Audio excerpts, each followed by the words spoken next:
Hi, my name is Laurel, and my dad's a famous Hollywood star and a crazy one. Even though he gave me everything a little girl could dream of, there was something I wanted more than anything else in the world. But before continuing the story, please like and subscribe. On my 5th birthday, when Dad asked me what I wanted for a present, I said I wanted a mommy. Oh, what? Who taught you the M word?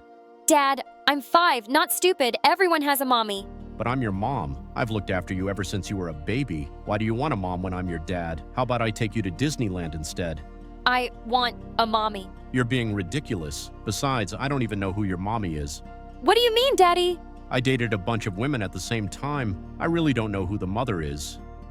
I just found you at my door one day, but I had the DNA test and you are for sure my own daughter. I didn't really understand what he was saying, but after that day, he started distracting me with the craziest trips and presents so that I'd forget all about the M word. As if on Mother's Day, the kindergarten teacher told everyone to make cards for their moms. Well, hello! How rude! I don't have one, but I didn't let it bother me and decided to make a poster instead. Mom wanted for cute daughter, a famous actor. My teacher thought it was really funny, so when I went home, I told my social media manager to post a picture of it on my Insta account.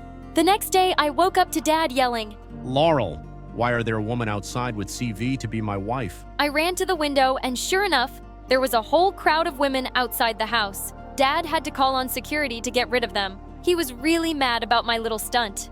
But the next day when I came home from school, Dad was sitting with a very pretty woman. As soon as she saw me, she threw her arms around me and started to cry. I'm your mom, of course. I'm so sorry I left you. You don't even recognize your own mother now? I suddenly felt overwhelmed with emotions and hugged her back. Are you really my mommy? Where were you? I missed you so much. Even wear your necklace every day. Oh, darling, I saw your ad and I just couldn't stay away from you anymore. Dad told me Mom was his girlfriend when he started acting right after college. She'd been too poor to keep me, so she left me with him, but now she was back. Over the next few months, I was busy making up for all the time I'd lost with Mom. Since Mom was a struggling actress, we spent a lot of time watching movies and playing dress up. But then things started to change. Dad helped Mom get a movie and then another, and soon enough, she was too busy for me. But then one day when I was in the 4th grade, she forgot to pick me up again, and I felt really mad. I was about to walk back home in the rain when someone stopped me. Where's your mom, sweetie? I looked up. It was Miss Maisel. She has started teaching here just recently and was the prettiest teacher in the world. I don't know. She forgot to pick me up again. When we called Mom, her secretary said, We're on our way to the Bahamas for an important shoot. Ask your teacher to drop you. When Miss Maisel dropped me at my door, I told her to wait and meet my dad. He'll give you his autograph, and if you're lucky, maybe a kiss too. But when I came back with Dad, she was gone. That night, I stayed up making a thank you card for her. But when I went to school the next day, the other teacher said she had moved. I was bombed the whole day at school. But when I got home, I had the craziest surprise waiting for me. I could hear yelling and screaming from inside the house. No, you wish. You're a liar. Takes one and no one. I rushed in to find Mom and Dad fighting while a woman sat in the corner crying. The minute she saw me, she jumped up and hugged me. My baby. Look at her all grown up now. I tried to push her away, but she just clung to me and started bawling. I'm your mama. Believe me, she's lying. You remember me, don't you? Both my mom started fighting and I ran up to Dad. What's going on? Who's that and why is she calling herself my mom? Dad said this was his college girlfriend and first through love, but they'd broken up just before he started dating my actress mom. Darling, tell her to get out. You know I'm Laurel's mom. Oh, please, it's me. Remember the love we had? Dad turned red and looked dazed and threw up his hands. I don't care. You will stay. Let Laurel pick her mom. I already have a girlfriend. With that, he barged out of the room and both the woman turned to me with blazing eyes and gulped and stepped back. Uh-oh. For the next few days, I was super confused. I had not one but 2 mothers and they were both determined to show me who loved me more. I suggested to take the DNA test, but Dad refused and said, Well, your mom is the one who loves you more. I started to feel that my dad was crazy and he was enjoying this, and things got really crazier. Every morning, I'd wake up to not 1, but 2 amazing breakfasts. My new mom owned a salon and whisked me off to manicures and makeovers, which made my old mom feel really insecure. So she was now taking me out to fancy cafes and shopping sprees. I was loving all this mom-daughter time. One day when I was in the 7th grade, my old mom came to me and asked if I wanted to play dress-up with her. Mom, I'm not 4 anymore. I'm 13. Yeah, you're right. How about we go to one of my parties? Are you for real? Yes. Absolutely not. My daughter is not going to go to some adult party. What? No, I'm going with my mom. I am your mom. No, you're not. I am. Before I knew it, they were at each other's throats again. Gosh, will you two just stop? I'm getting really tired of this. I stormed off to my room and slammed the door. But on my very first day of high school, I saw someone I thought I'd never see again. Miss Maisel. I ran up to her, almost afraid she'd have forgotten me. But the minute she saw me, she hugged me tight. He just laughed. I thought I'd never see you again. Well, I'm back, and now you'll see me every day because I'm your principal. I don't know who says high school sucks, but mine had just started out pretty great. I was friends with the principal already. Everybody in class seemed to be really friendly too, especially the boys. By the end of the day, I've been asked out by the captain of the swim team, Brad, and I wasn't complaining. I started spending a lot of my free time with Miss Maisel in her office, and she would sometimes help me with schoolwork. She was rather appalled when she saw just how bad my grades were. Don't your mom and dad say anything? No, my mom's and dad says I don't need to study a word. We'll see about that. Missy, you need to work harder and spend less time with that Brad. Who is she? My mom? On the day of the prom, Dad asked me why I look so excited. I'm going to prom with the captain of the swim team. What? No, you can't date any boy. No daughter of mine is dating a jock and coming home pregnant. But Dad, it's just a dance. I said, no, I'll be watching you. And he wasn't kidding. He practically set up camp at the front door. As I was thinking about how to escape that evening, suddenly, both my moms came into my room. Your dad's being stupid. Every girl deserves to go to her prom. We're going to help you, sweetie. Mom 2 gave me the cutest dress and great makeover. And then Mom 1 put her acting skills to good use. She went to the kitchen, let out a shrill scream, and pretended to faint while Dad went running to her. I slipped out the door and ran off, grinning. My moms were the best. When I walked into the hall, I instantly had boys swarming over and asking me to dance. Thanks, but I'm here with Brad. Guys. Are you sure? I think he's here with someone else. Just then, I caught sight of Brad with his arms around the cheerleading captain and he was kissing her. I pulled them apart and demanded to know what was going on. What do you mean? You are my boyfriend. Why is your face stuck to her face? I don't know. I don't like you. I'm sorry, what? Yeah, you're cute and rich and an actor's daughter, but I don't know. I like her better. I was furious. You horrible, horrible jerk. As I was busy pulling his hair, I heard Miss Maisel say, What is the meaning of this, Laurel? Immediately, I let him go and turned to her, angry tears streaming down my face. What wrong? Just back off. What are you, huh? My mom? I rushed past her to the bathroom. I felt like such a fool. A minute later, Miss Maisel joined me. I looked at her and burst into tears as I told her everything. She told me I could do so much better than a dumb jock like Brad. Pretty boys can be a pain, really. Look for people who are kind. After a while, I stopped crying. She had a point. Suddenly, she reached into her bag and offered me a chocolate. That's my favorite. Thanks, Mom. I gasped. Had I just called the principal? Mom? Could I be any lamer? But to my surprise, Miss Maisel suddenly hugged me. Think of me like your mom, always. Miss M, I have 2. As I pulled away, my necklace got caught in hers, and then everything came crashing down. The necklace she was wearing was the other half of mine. What the? Why do you have that? Oh, Laurel, wait, let me explain. Oh no, don't freaking touch me. You. It's you. You're my mom, aren't you? You lying, horrible woman. I hate you. And with that, I ran home in complete shock. I'd seen her. My mother and the 2 women who fought over me every single day had both been lying. As soon as I got home, I barged into Dad's room. They are lying. They're both liars and gold diggers, Dad. I saw her, my mother. She has the other half of my necklace. I told him everything and both moms looked like they'd passed out. Dad looked furious. I knew one of you was lying. That's why I let you stay in my house, but you were both lying. They both burst into tears telling me they loved me. I told them to save it and turned to Dad. It doesn't matter anymore. You were right all those years ago. Mothers freaking suck. You're my only family, Dad. Just then, the maid announced Miss Maisel was here to see Dad. As she came in, I looked at Dad to see his reaction, and to my shock, he jumped up and hugged her. What? He said she was the sister of his dead college best friend. Dad, it's her. She has a necklace. She's my mom. Impossible. We never dated. Of course, we never dated, but you were with my sister for a while, and then you decided you guys were better off as friends, remember? Then she had Laurel, and after she passed away, our mom left Laurel at your door. Miss Maisel said after a while she'd come looking for me because she promised my real mom she'd look after me. But I thought telling Laurel would upset her, so I just kept a look from afar. That necklace was something I gifted your mom. That's why I had the second half. For a minute, Dad and I were stunned, unable to believe what we were hearing. My real mom was gone. I burst into tears. Suddenly, Dad, my two moms, and Miss Maisel hugged me, promising to be there for me forever. What was her name? Your mom's name was Sandra. I asked for her picture. When I saw her face, I could see how much we looked alike, and it made me miss her even more. Years passed. I moved forward from the loss of never knowing my birth mother and forgave all the people who had lied to me, and today is my wedding. And even though my own mom won't be here to give me away, I have one crazy dad and 3 wonderful women who love me very much to do just that.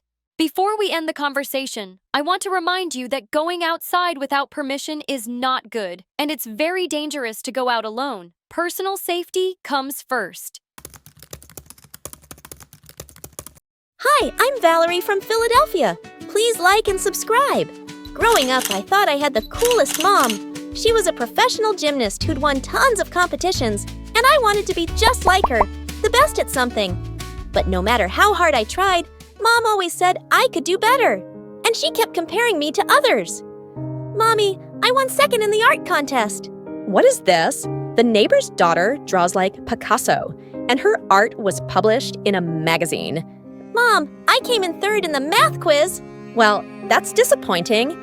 Your cousin just skipped 2 grades because she's a genius. Mom always had something to say. Your cousin's a genius, and she's so perfect, and her farts smell like flowers. In 6th grade, I really started enjoying soccer and joined the team, but I hated it when Mom came to the games.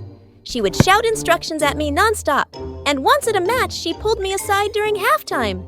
What are you doing? You haven't scored a goal once. But I helped others score goals, and we're winning. But no one's noticing you. You want to be a star or someone's sidekick. I could feel Mom's eyes on me in the second half, and I didn't want to disappoint her again. My teammate was kicking the ball down to the goalpost, and suddenly I ran after her. I tackled the ball away and scored the winning goal myself. Our team won, but everyone was angry at me for stealing the ball from my teammate. I felt terrible, but Mom was ecstatic. Did you see that my daughter scored the winning goal? Take that, losers! I left the soccer team, but soon after, Mom took me to my first ballet, and I just knew what I wanted to do with my life. I'm going to be a ballerina, Mom. Mom encouraged me and hired a private instructor who trained me hard for the next few years. And in 9th grade, Mom enrolled me in a fancy private school, which had its own ballet team. On my first day, I was just signing up for the ballet club when I heard loud voices behind me. I turned around to see a gorgeous girl walk in, and for some reason, everyone seemed excited to see her. I thought I'd find out who she was, so I walked over with a form. Hi, are you signing up too? You can take this. These forms are for nobodies like you. I'm already in. Wow, what's with the attitude? And who are you? I'm Tatiana's daughter, you fool. What? Tatiana was a ballet superstar and my idol. I'd have to compete with her daughter. Okay, so having a famous mom doesn't mean you're any good because I've never even heard of you. I walked off before she could reply. Her name was Anastasia, and even though I'd played it cool, I was definitely intimidated. On the day of the auditions, I realized that my ballet shoes were missing. I had no choice but to borrow some spare ones for my performance. I calmed myself down as I stepped onto the stage, but just then I spotted Anastasia grinning at me from a corner, and I knew she had something to do with my shoes. I felt so bothered that I just couldn't focus. As I did a jump, I suddenly lost my balance and stumbled to the ground. I ran off the stage, my face blazing, and Mom was even angrier. Tatiana's daughter did this. I went with that witch to school, and she was so aggressive and competitive. Of course, her daughter's just like her. I was shocked the next day when the ballet teacher called me and said I'd been selected. I had no idea what changed her mind. Later, as I was putting stuff in my locker, Anastasia came and slammed it shut in my face. Wow, you're such a cheater. You're only on the team because you're rich. Mommy bribed the principal. Yeah, I saw her here today. What was she talking about? You're one to talk. I know you hid my shoes, and you keep using your famous mommy's name any chance you get. Well, now we're both here. May the best ballerina win. But I couldn't help wondering if Mom really had done something to get me on the team, so I asked her. The principal and I are old friends. She owed me a favor. Mom, that's cheating. I messed up. You listen to me, Valerie. I will not have your chances ruined because of one mistake. Sometimes, to get ahead, you have to play a little dirty. Do you want to be on the team or not?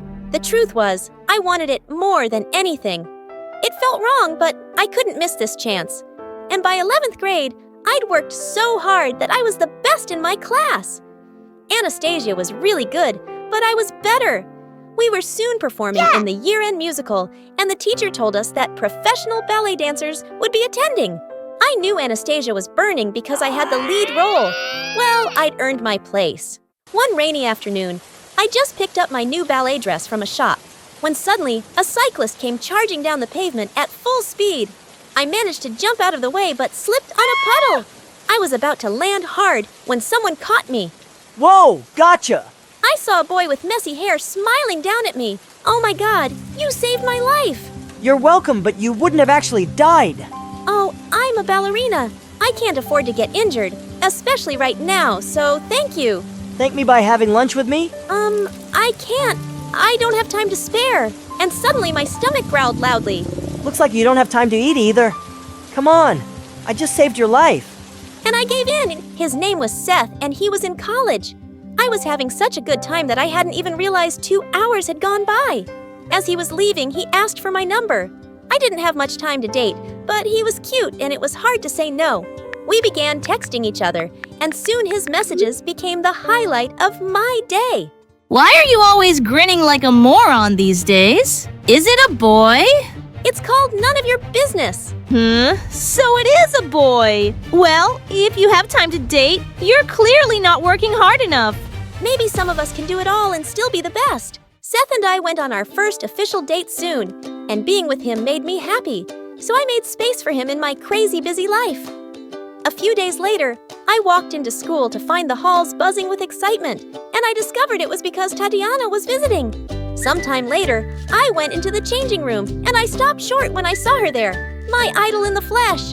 But just then, I noticed Anastasia and Tatiana started screaming at her. You're telling me someone else got the lead in the school play? That's because your technique still isn't perfect. Why aren't you pushing yourself harder? I work as hard as I can. Mom, I'm still one of the best. There's no such thing. You're either the best or you're nothing. Oh, for God's sake, don't start crying. You know I can't stand it. Saying that Tatiana left, my idol was a witch. And for once, I felt sorry for Anastasia. Hey, are you okay? Valerie, were you spying on me? Did you hear everything? I won't tell anyone.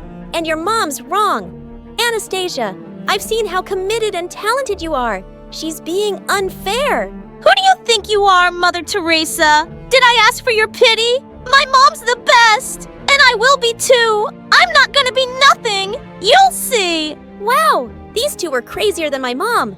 That afternoon, as I was leaving school, I was surprised to see Seth outside, leaning against a fancy car. Seth, what are you doing here? Hi, I'm here for Miss Tatiana. I'm her driver. OMG, your boyfriend is our poor driver. I thought you would have aimed a little higher, Val. Oh, maybe you can come work for us as the maid. The driver and the maid. So cute. Seth's face turned red, and he got into the car silently. Tatiana soon joined them, and he drove off and he asked me to meet him the next day. I'm not poor.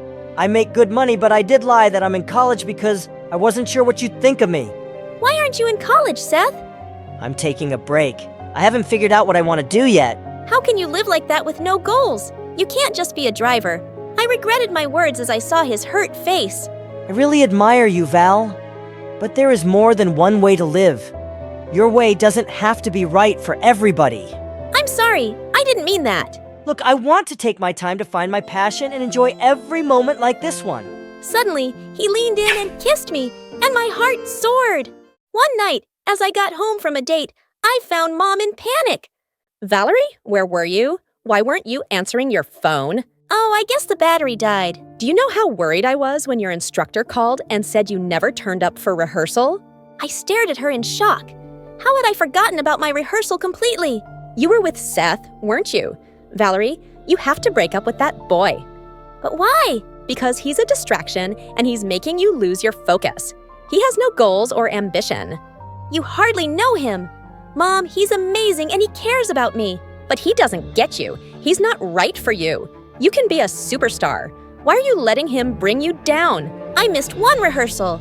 Big deal. You would have never said that before you met him. I felt so angry at Mom. Seth wasn't like me, but he made me happy. The school musical was the same day as my birthday, and Seth took me for a little picnic by the beach before dropping me at school. But suddenly, the car came to a stop in the middle of nowhere. Don't worry, I'm sure it's nothing. But the car just wouldn't start. This can't be happening. Why did I ever agree to go out with you today? It took a while for a cab to reach us, and I left without even looking back at Seth. But I still arrived 20 minutes after showtime, and I cried as I watched Anastasia out on the stage as the lead. Mom drove me home in complete silence, but I could feel her disappointment, and mine was even greater. So later that night, I decided to end things with Seth. I'm really sorry, Val, but that could have happened to anyone. No, Seth, it wouldn't have happened to me before. I would have been focused on only the show. Look, my career will always come first. And you'd understand that if you had some real goals in your life too. There was silence, and suddenly he hung up. I knew I'd hurt his feelings, and I felt devastated too, but it was the right thing to do. The next day, I was dreading seeing my team or Anastasia at school, but mostly I was feeling heartbroken over Seth. I went into the empty locker room and broke down into tears. Moments later, Anastasia came in. You're here to rub last night in my face? Go ahead, get it over with. You won. You're the best. Your mom must be so proud of you now. Actually, she isn't. She made sure to remind me that I only got the lead because you didn't show up. For a moment, we just sat there quietly. I saw you on stage last night and you were amazing. Congratulations. Thank you. Anastasia got selected by a famous dancer right after the musical. After high school, I got into a great dance academy in New York and soon joined the ballet company. I reached fame and success quickly, and I was living my dream life, and Mom was finally proud. A year later, I went back home for some shows, and to my surprise, I bumped into Anastasia one day. She looked different, and I was shocked to learn that she'd given up on professional ballet. I'll always love ballet, but I just couldn't take all that pressure. I'm not like Mom or you, so I left it and I started a dance studio for young kids. She looked so much happier now, and I was happy for her. One night, as I was performing, I suddenly spotted a face in the front row that made my heart skip a beat. Seth! After the show, he was waiting outside my dressing room. I'm a journalist now, and I was in town to cover a story. I had to come see your show. You were magical, Val, and I'm so proud of you. That means a lot. Thanks. Got time for coffee with an old friend? I was so happy to see him that I said yes. We kept seeing each other for the next few weeks, and I realized I'd really missed having him in my life. But a few days later, I found out I was being sponsored to go on a world tour by my company. I would be an international star. I met Anastasia and told her the amazing news, but she sensed something was bothering me, and I told her everything about Seth. You should totally date him. But I'm about to leave for a world tour. I won't have time for him, and I can't have any distractions. That's your mom talking, Val. Listen, you can have all the fame and money in the world, but what's the point if you have no one to share it with? Being successful doesn't mean you have to be alone. Anastasia was right, and the next day I met Seth and told him everything. This time, I don't want to choose. I don't want to give up one dream for another, but I'm moving soon for my world tour. And Val, I wouldn't dream of holding you back. I travel for work all the time, and I can move to Europe while you're there. We can make this work. I let you walk away from me before, and I don't want to do that again. I love you, Valerie. I love you too, Seth.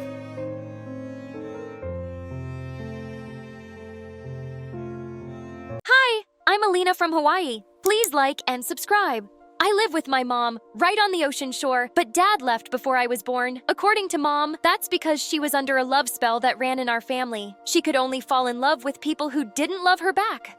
And apparently, I was under the same spell too. Mom told me the only way I could avoid the curse was by staying away from all boys. So, whenever we left the house, I'd march around with a toy water gun and sprayed it at any guy that came my way. Girls roll, boys are dumb. Any boy who comes close is going to get sprayed. I also went to an all-girls school and even wore a custom I Hate Boys t-shirt. Then one day, everything changed. I was swimming in the ocean when the cutest guy ever glided over to me and stared into my eyes. Oh crud! I swam away as fast as I could and tumbled on the shore. Has anyone told you you swim like a fish with cramps?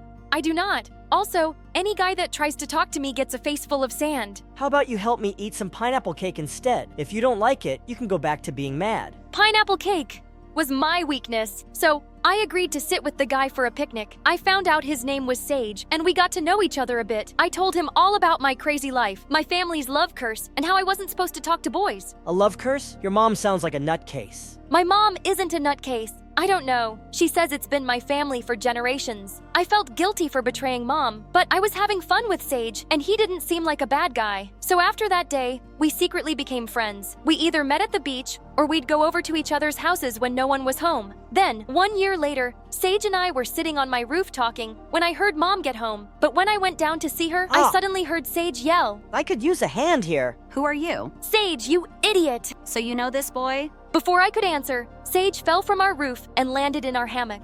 Lucky fall. Yeah, Alina and I are friends, but we never told you about it because of your wacko family curse. No offense, ma'am. Please stop talking. Mom, it's not like that. Sage is a really cool guy. But Mom's face was red with anger, and she sent Sage home immediately. I was sure the whole thing would blow over.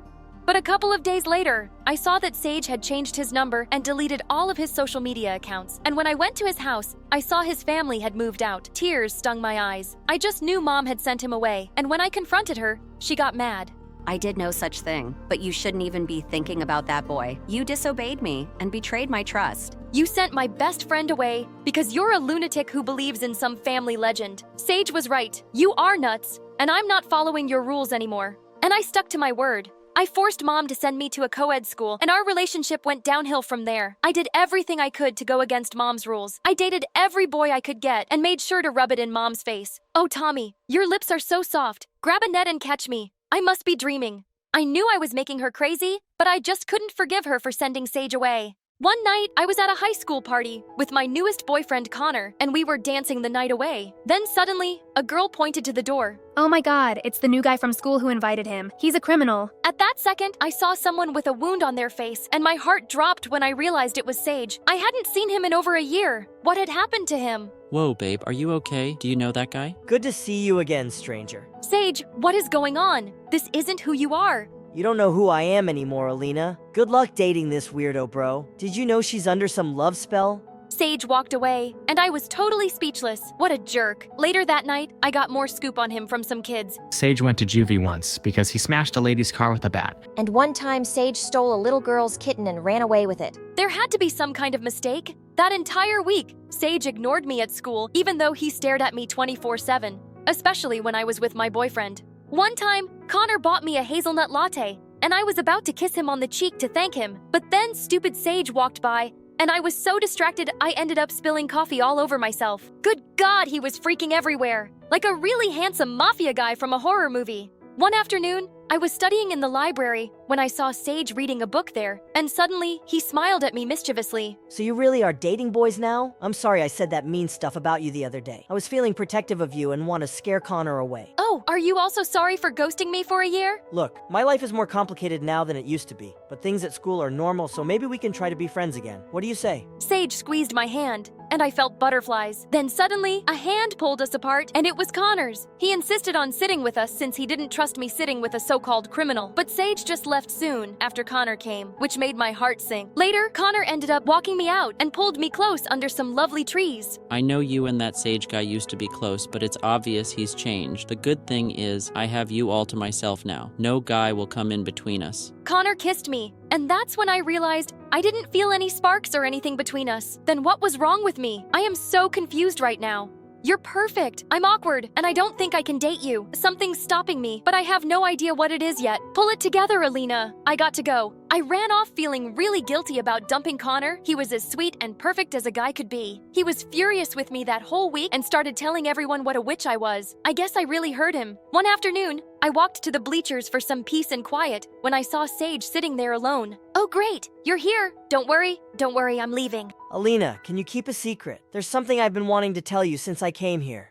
Sage, you can tell me anything. Okay, then I'm not a criminal. All those stories about me are lies. The real criminal is my dad. He got me involved one time in a robbery and I got caught. That's why I had to leave town, change my number, and delete my accounts and stuff. I'm I'm so sorry I didn't tell you. The whole town is now filled with lies about me. So you stealing the kitten was a lie? Of course, I helped a kitten down from a freaking tree, but it was hard having everyone hate me. I got depressed and started doing dumb things. Don't worry, I'm going to quit. It felt so good to have my friend back, except for some reason, he didn't feel like just a friend anymore. Without thinking, I pulled Sage close and kissed him. Oh man, I think I like you. And I know I like you. And from that day on, Sage and I were an item. He was still the dork I knew from before, but he was all grown up, and God, I was falling harder for him by the day. But there was one person who was really upset about it, Mom. And one night, when I was in 12th grade, she totally lost it. Do you not remember how Sage shut you out for a year and broke your heart? You're going down a dark, dark path. And you're still seriously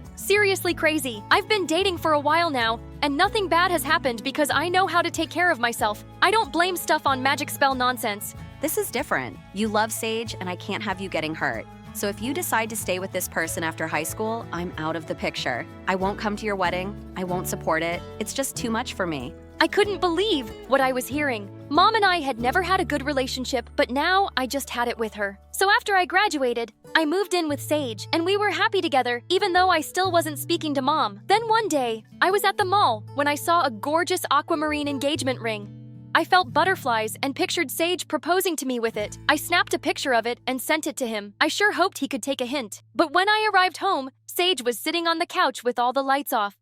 Hey babe, what's going on? My dad got arrested again for 2 months. I'm so sorry to hear that, Sage, but I have something that may cheer you up. It's about a text I sent you about an engagement ring. Alina, we can't get engaged. What if I end up just like my dad? I can't do this to you. I love you too much. I'm going to stay at my cousin's place for a while to think things over. I'm sorry. Before I could blink an eye, Sage left, and I was shaking with shock. Did he just break up with me? That's when I burst into tears and drove over to Mom's house. For the first time in years, she held me and tried to calm me down. I'm so sorry about everything. You were right. The curse is real, and I'm such an idiot for not believing you. I wish Sage and I had never even met. Oh, darling, don't say that. Listen, I'm very happy you came by. I want to apologize for everything. While you were away, I started dating someone who treated me like royalty. And I realized something. The curse was never real. It was all in our heads. Yeah, that's what I thought too. But Sage left Mom just like Dad left you. That's just how love is, honey. It's hard, but it can also be the most wonderful thing in the world. I stayed with Mom for a few months after that to think things through. Sage flooded my phone with apology texts and calls, but I needed space from him. Then one day, I went to the doctor and she told me some news. I was pregnant, except there was one problem. I didn't trust my boyfriend one bit to raise a kid with me. How many times do I have to tell you I'm sorry and that I won't leave you again? I was just upset about my dad, and I got scared for a second. Well, how do I know you're not going to get scared for a second time and leave again? I don't need you to help me raise this baby, so just leave, okay? But the truth was, I missed Sage more than anything. And 9 months later, in the delivery room, I was still missing him. Then suddenly, Mom walked in with the nurses who were carrying my beautiful baby Michaela. And behind them was Sage. Oh my God, what are you doing here? I thought I told you to stay away. Alina, listen to me. My dad's out of the picture. I reported him and got him arrested after he confessed to more crimes. I don't want someone dangerous like that in my life anymore. I love you and I want to raise our daughter together. I won't let anything or anyone get in the way of that. So, is that your way of saying you want to meet Michaela? Let me see that gorgeous face. Don't let your broken heart stay broken forever, because life is all about loving and letting yourself be loved. Hi, my name is Charlotte. Please like and subscribe. I was born in Bordeaux, a beautiful city in France. When I was 8 years old, we moved to the USA because my dad got a great job there. The city we moved to was huge, filled with skyscrapers, shops, and opportunities, for so I was told. However, it didn't take long for things to start going downhill. When I began attending school there, my parents enrolled me in a private school for international students. Hi everyone, my name is Charlotte, I'm 8 years old and I come from France. I brought some madeleines that my mom made for everyone today. Hi Charlotte, I'm Laura, from Italy. Do you want to hang out later today? Laura and I became very close. We would often take the same bus home, do our homework together, and even attend drawing classes together. Even though Laura didn't speak any French, being with her reminded me a lot of home. I was shy and liked to keep things to myself, while Laura was fun and a bit wild, someone my mom wouldn't think was classy. Mom really didn't like Laura. She kept trying to make me hang out with kids from rich families that I didn't like. but I ended up making friends with 2 girls just so Mom would stop nagging me. One evening, I forgot to tell Mom I invited Laura over for dinner. Mom was really mean to Laura when she came. Charlotte mentioned your mom is a saleswoman. Do you guys even eat dinner every night, or is it too expensive at least? Why would you say something like that? Hey, it's okay, Uncle. No, we don't always have big dinners, but what we do have is each other. What's the point of a fancy dinner if the family isn't close? What do you mean by that? Oh, nothing. Did I upset you? I thought your family was okay. I think you should go! Mom! Why? She's not going anywhere. She leaves now, or you'll be sorry. Awkward silence fell, which Laura broke. Don't worry, I'll go. Seems like I just got my answer about the kind of family this is. Leave now! And with that, Laura left. I was really upset with Mom, but she didn't seem to care. Laura told me not to let it bother me. You already have it tough with a mom like that. I won't make it worse by leaving you alone. I love you for being here. One gloomy day in the 6th grade. Everything changed when my parents started to struggle financially after my dad lost his job and they had to move me to a public school. We can't just pull her out of school. She's doing so well. What would I even say to my friends if they asked? I want her to succeed here in the USA, to make something of herself, and make me proud. Dad slammed his hand angrily on the table and glared at Mom. At least think clearly for once. You're not seeing the big picture. As usual, you don't seem to get that I've lost my job and we're drowning in bills. The only sensible move is to switch her to public school. Yes, Mom was a bit of a difficult person. She was obsessed with maintaining a perfect image. Being perceived as poor was a disaster for her. Her mom was also a strict lady, obsessed with etiquette and rules. She was against my mom's marriage, although my dad was well off. But Mom stood firm and married Dad, so her parents cut her off. Now us not having much money would make my grandma right, and that made my mom even madder.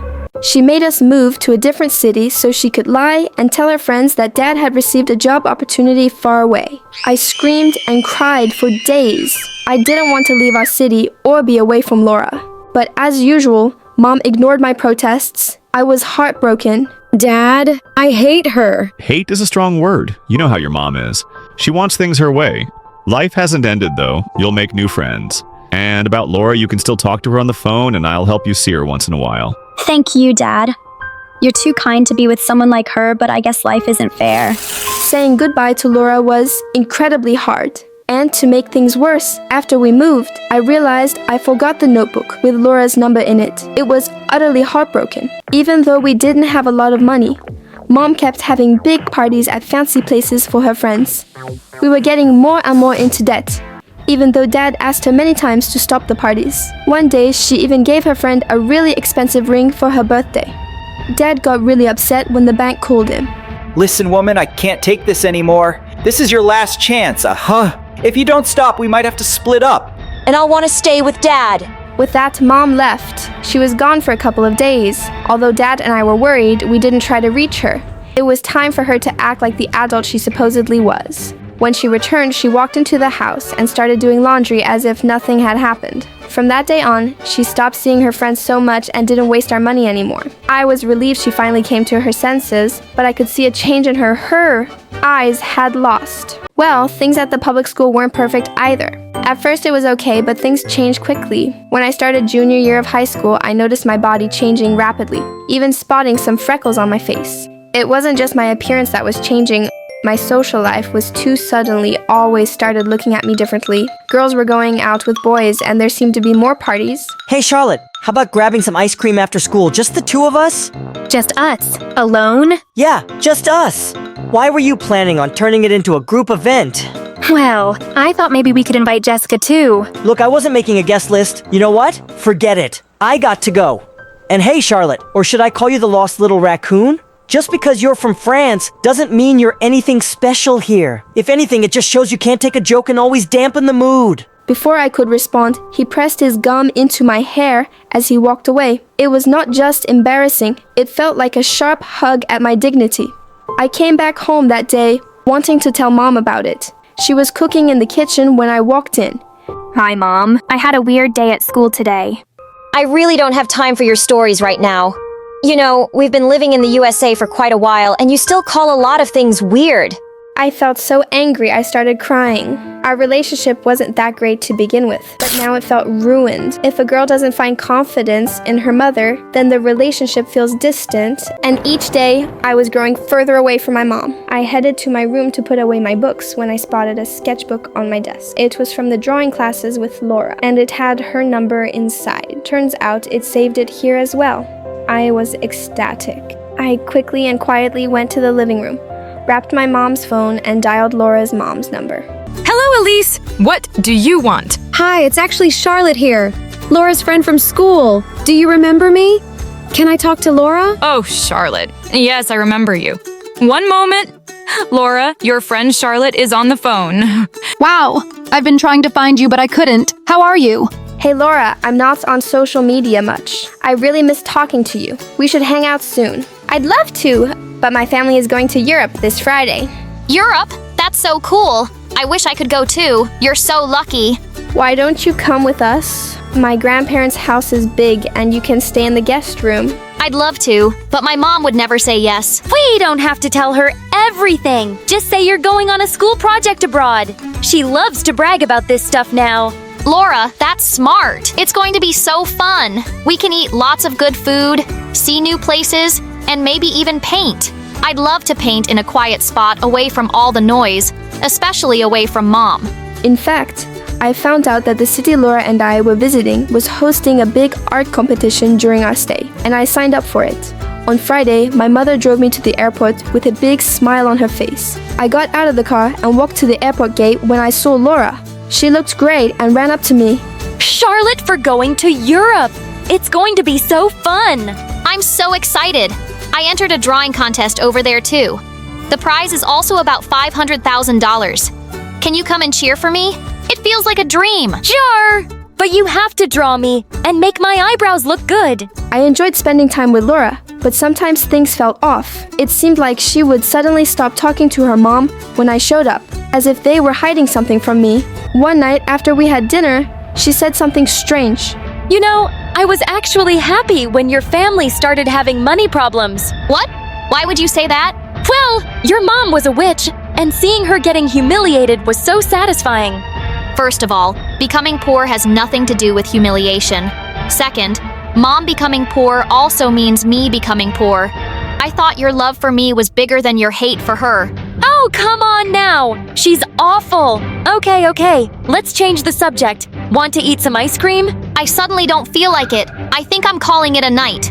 And with that, I stormed off. The competition day was getting close. It was going to last 2 days.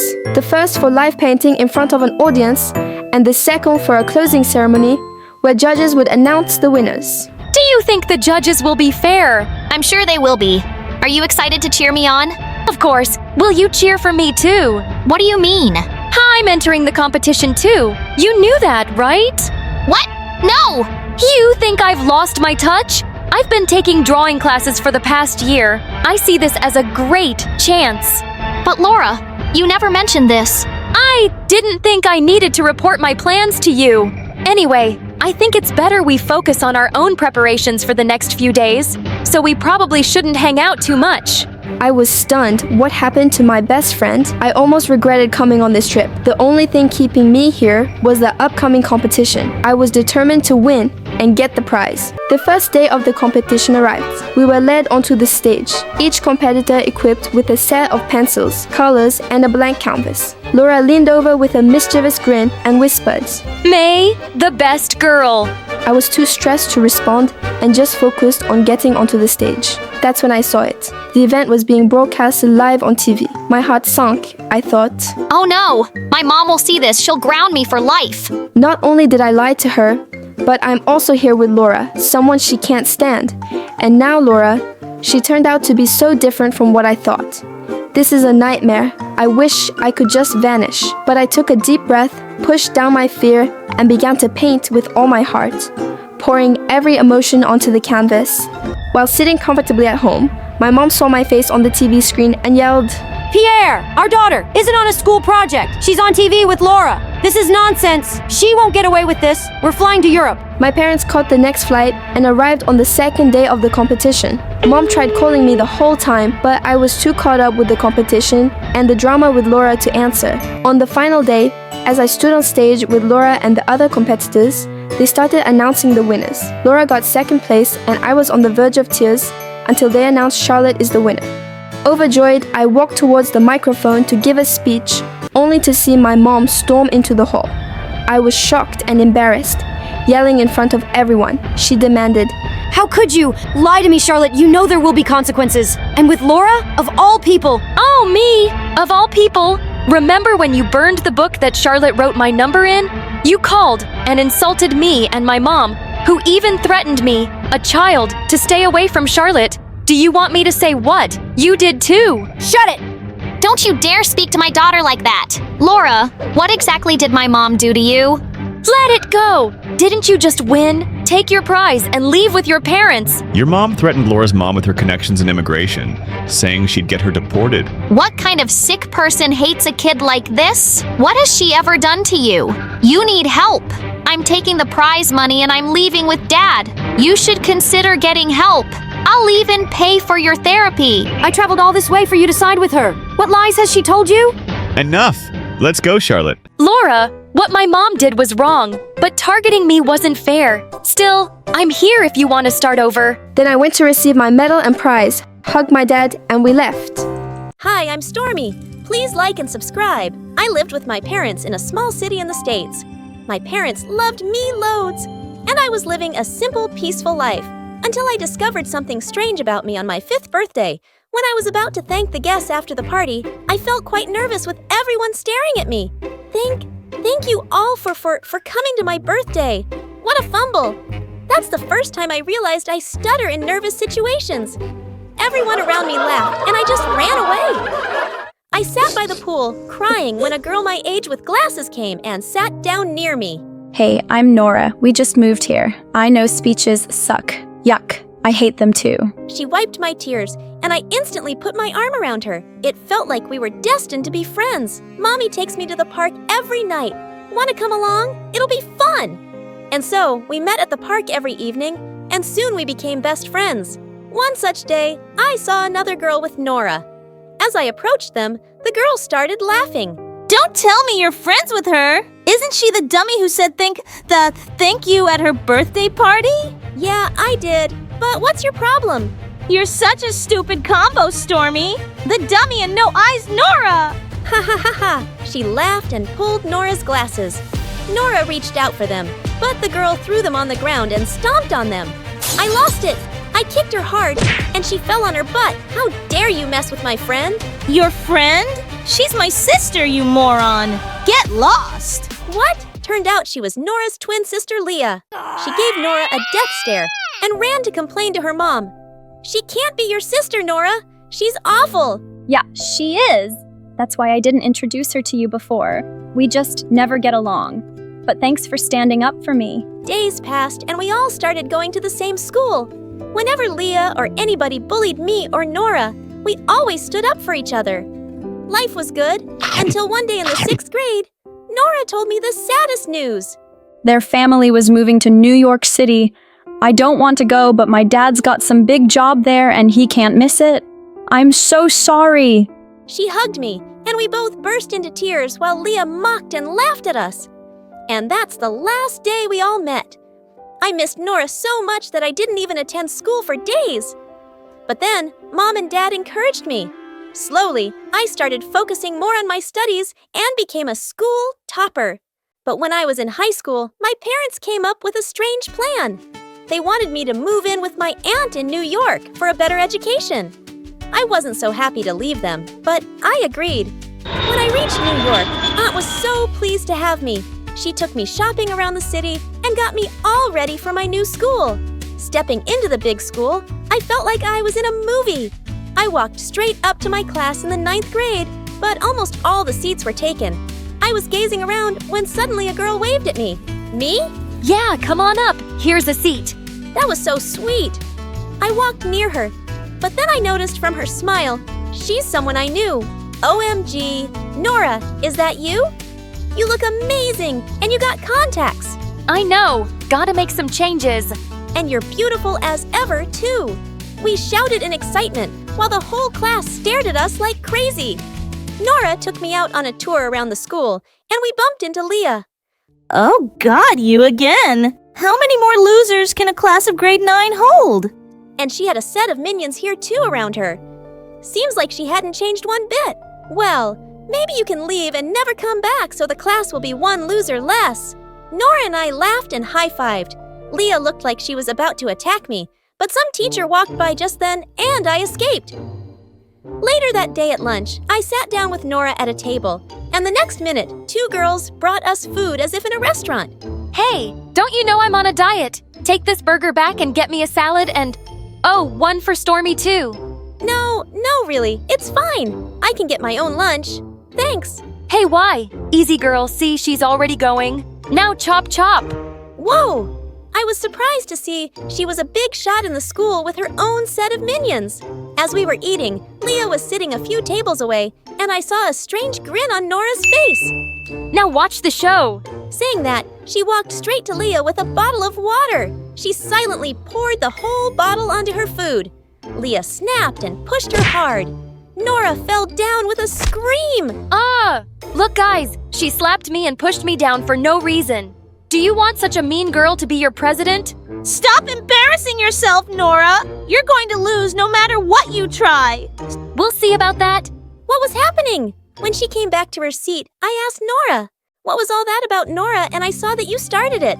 That wasn't very nice of you. Why? I told you. You got to change to fit into the world or you'll lose. Well, here I mean the school president election. I'm running and so is Leah, and I have to beat her butt. I wasn't liking her cheap winning tactics, but she was my friend. And when she asked me to help prepare posters for her campaign, I did. The day before the election, the candidates had to give their final speech in front of all the students. And the second student had to speak in favor of each candidate, too. I was praying Nora wouldn't look up to me, but she did, and I really had to step up. I started off confidently, but suddenly I realized how many pairs of eyes were on me, and I lost my nerve. So yeah, what I'm trying to say is vote for no. No, Nora! And the whole school ended up shouting in chorus. No, Nora! Nora looked furiously at me and stormed off. I called her out, but she didn't stop. Gosh, I'd messed up, but I hadn't done it on purpose. She shouldn't have asked me. And when the election results were announced, Leah was declared the winner. I knew Nora would be really mad, but I had no idea what she'd do next. Just as the previous president was putting the president badge on Leah, Nora came charging straight at her onto the stage and knocked Leah over. She ripped the badge right off her shirt. I jumped onto the stage to stop her, but just then, she pulled Leah's hair and it came off. OMG, it was a wig! Everyone looked stunned to see Leah hairless. Nora just stood there grinning, while Leah looked around horrified. I thought you'd at least keep this promise, Nora! You suck! She burst into tears and ran off. As Nora walked off the stage, I went after her and grabbed her arm. Are you crazy, Nora? How could you do something so awful to your own sister? Who are you? What have you become? Who are you to ask me that, you stuttering moron? You cost me the election too. She pushed me so hard that I hit the wall. I lost it. I attacked her back and it was a big fight that landed both in detention. But at least I was clear about something now. I was not going to be friends with her ever again. I didn't even know who she was anymore. I felt bad for Leah, but she didn't show up for days, and Nora was just going out of control. She made the whole class sign a petition for a re-election and sent it to the principal. Worse, she used Leah's absence and told everyone she was the acting president. So class, today, we're all going to skip the math test and go watch the soccer team's rehearsals. They're amazing! We're not listening to you, Nora. You can go if you want, but we'll be right here in class. You always were such a loser nerd, Stormy. Don't talk back to your president. You are skipping math. Everyone will. Because I said so. That was insane. And there was no way I was going to listen to her. I stayed back in class, and I was glad at least some of the other kids did too. Weeks passed, and finally Leah showed up for the exams. But she wasn't the same girl anymore. She sat in the last seat in class and didn't talk to anyone the whole day. I decided to go talk to her. When I went to her at lunch, she immediately stood up and started walking away. Hey, wait up! You don't have to run away from anyone. If you start running, you'll have to do that your whole life. Just stop. And she did. She came back and sat down next to me for lunch, and I saw Nora and her gang staring at us from afar. But I couldn't care less. I shared my lunch with Leah, and slowly, she started getting comfortable. She told me she got a strange condition called alopecia a year ago, which made her lose most of her hair. She even apologized for being so mean towards me. You know, all these years, I thought being mean to people says you're tough and strong. The way I treated you and Nora till now, I think I deserve this shame. No, you didn't deserve it, Leah. It was cruel. But I'm glad you realized your mistakes, and I hope this means we can be friends now. We started hanging out in school, and even at my place to study together. And she was actually quite easy to get along with. We aced the exams, and I was really looking forward to junior prom, but Leah seemed reluctant. Actually, I don't think junior prom is a good idea, but you should go. It's just me. Oh, come on, Leah. You're the president now. You mean the hairless president? If only it was a Halloween party. You could come as Voldemort and win. Ha ha ha. Shut up, Nora. There's a big difference between being hairless and heartless. You should be more worried about how ugly you are on the inside. How come you don't stutter at all when you raise your voice at me, Stormy? Was it a plan to make me lose the election then? Think whatever you want to. I don't care. See you at prom. Leah and I walked out. I took her shopping that evening, and we got some beautiful dresses for the big eve. And I bought something that shocked Leah, a bald wig. This is gonna complement my costume. I'm gonna show everyone. Being hairless is a fashion in itself. How about you? She cried and hugged me tight. I held Leah's hand tight and took her to prom. Beautifully hairless. Some gossiped, many were speechless. When I saw my friend smiling with confidence, that made me happy. Nora mocked us and laughed, but no one backed her up. Hey, knock it off, Nora. Leah looks lovely, and it's brave of her to come like this. Yeah, and we all like Stormy too. She's really nice. Nora lost her mind and picked up some juice glasses to fling at us. But just then, the principal happened to walk by, and the juice went straight in her face. She immediately kicked Nora out of the event. That felt like a victory. Just like that, we were at the end of high school. We got some great news. Lee and I got placed in the same university on scholarship. The last day at school, I walked into the restroom to find Nora sitting in a corner, bawling like a baby. Hey, Nora, you okay? What happened? Ugh, you of all people, why are you here? Just leave me alone. Sure I will. Right after you tell me what's wrong with you. What do you want to know, huh? That I'm a real loser? Fine. I'm dumb and stupid, and I failed all my exams, and I won't graduate from high school this year, and I've lost all my popularity, and everybody hates me. Happy to hear that, Stormy. Why would that make me happy, Nora? We used to be best friends, and I miss that person. But maybe this is a chance for you to set things right before you leave this place. Be nicer to your new classmates, and they won't hate you. You said you have to change to fit in, and I guess you need to change into the better, kinder version of yourself now. I know you can. She looked at me silently as I gently patted her on the shoulder, and then I walked away. Hi, my name is Ada, and I'm from New York. Please like and subscribe. Me and my twin sister Gia were born to two very chaotic parents who fought like Tom and Jerry all the time. And on the very day we were born, they picked up a twin each and decided to make us the best version of themselves. Ada is hungry. She needs milk. Oh, since you chose her, why don't you feed her from your nipples? Yep, Dad picked me, and growing up, he taught me the Turkish language because he was from Turkey, and Gia was Mom's favorite, so Mom taught her Italian because she was from Italy. Although we spoke English at home, that whole language thing kinda became the reason for all the chaos and misunderstandings in the family. Because of Mom and Dad's fights, I could never get close to Mom, and I hated that. So once, when I was 8, I decided to make a card for Mom for the new year and asked Gia for help. When Mom saw it, she went ballistic. Sei una mucca grassa. God, you're so rude, Ada. Just like your jerk dad. I always knew I made the right choice by picking Gia. I was furious that Witch made me do this. I ran to Gia and pulled her by her hair. Why did you do that to me? 'Cause Dad loves you more than me, and I hate it. So what? Mom loves you more than me? Just then, Mom came and separated us and said something to Gia in Italian. What did you say? Not your freaking business. Go to your daddy and hug him. But Gia glared at me and spit at my face. And another fight broke out. She beat me to it and I got a black eye. But I was so gonna get back at her. The funny thing was about us. Gia and I were identical twins. We both looked so much alike that even our parents couldn't tell us apart, and I was gonna use that against her.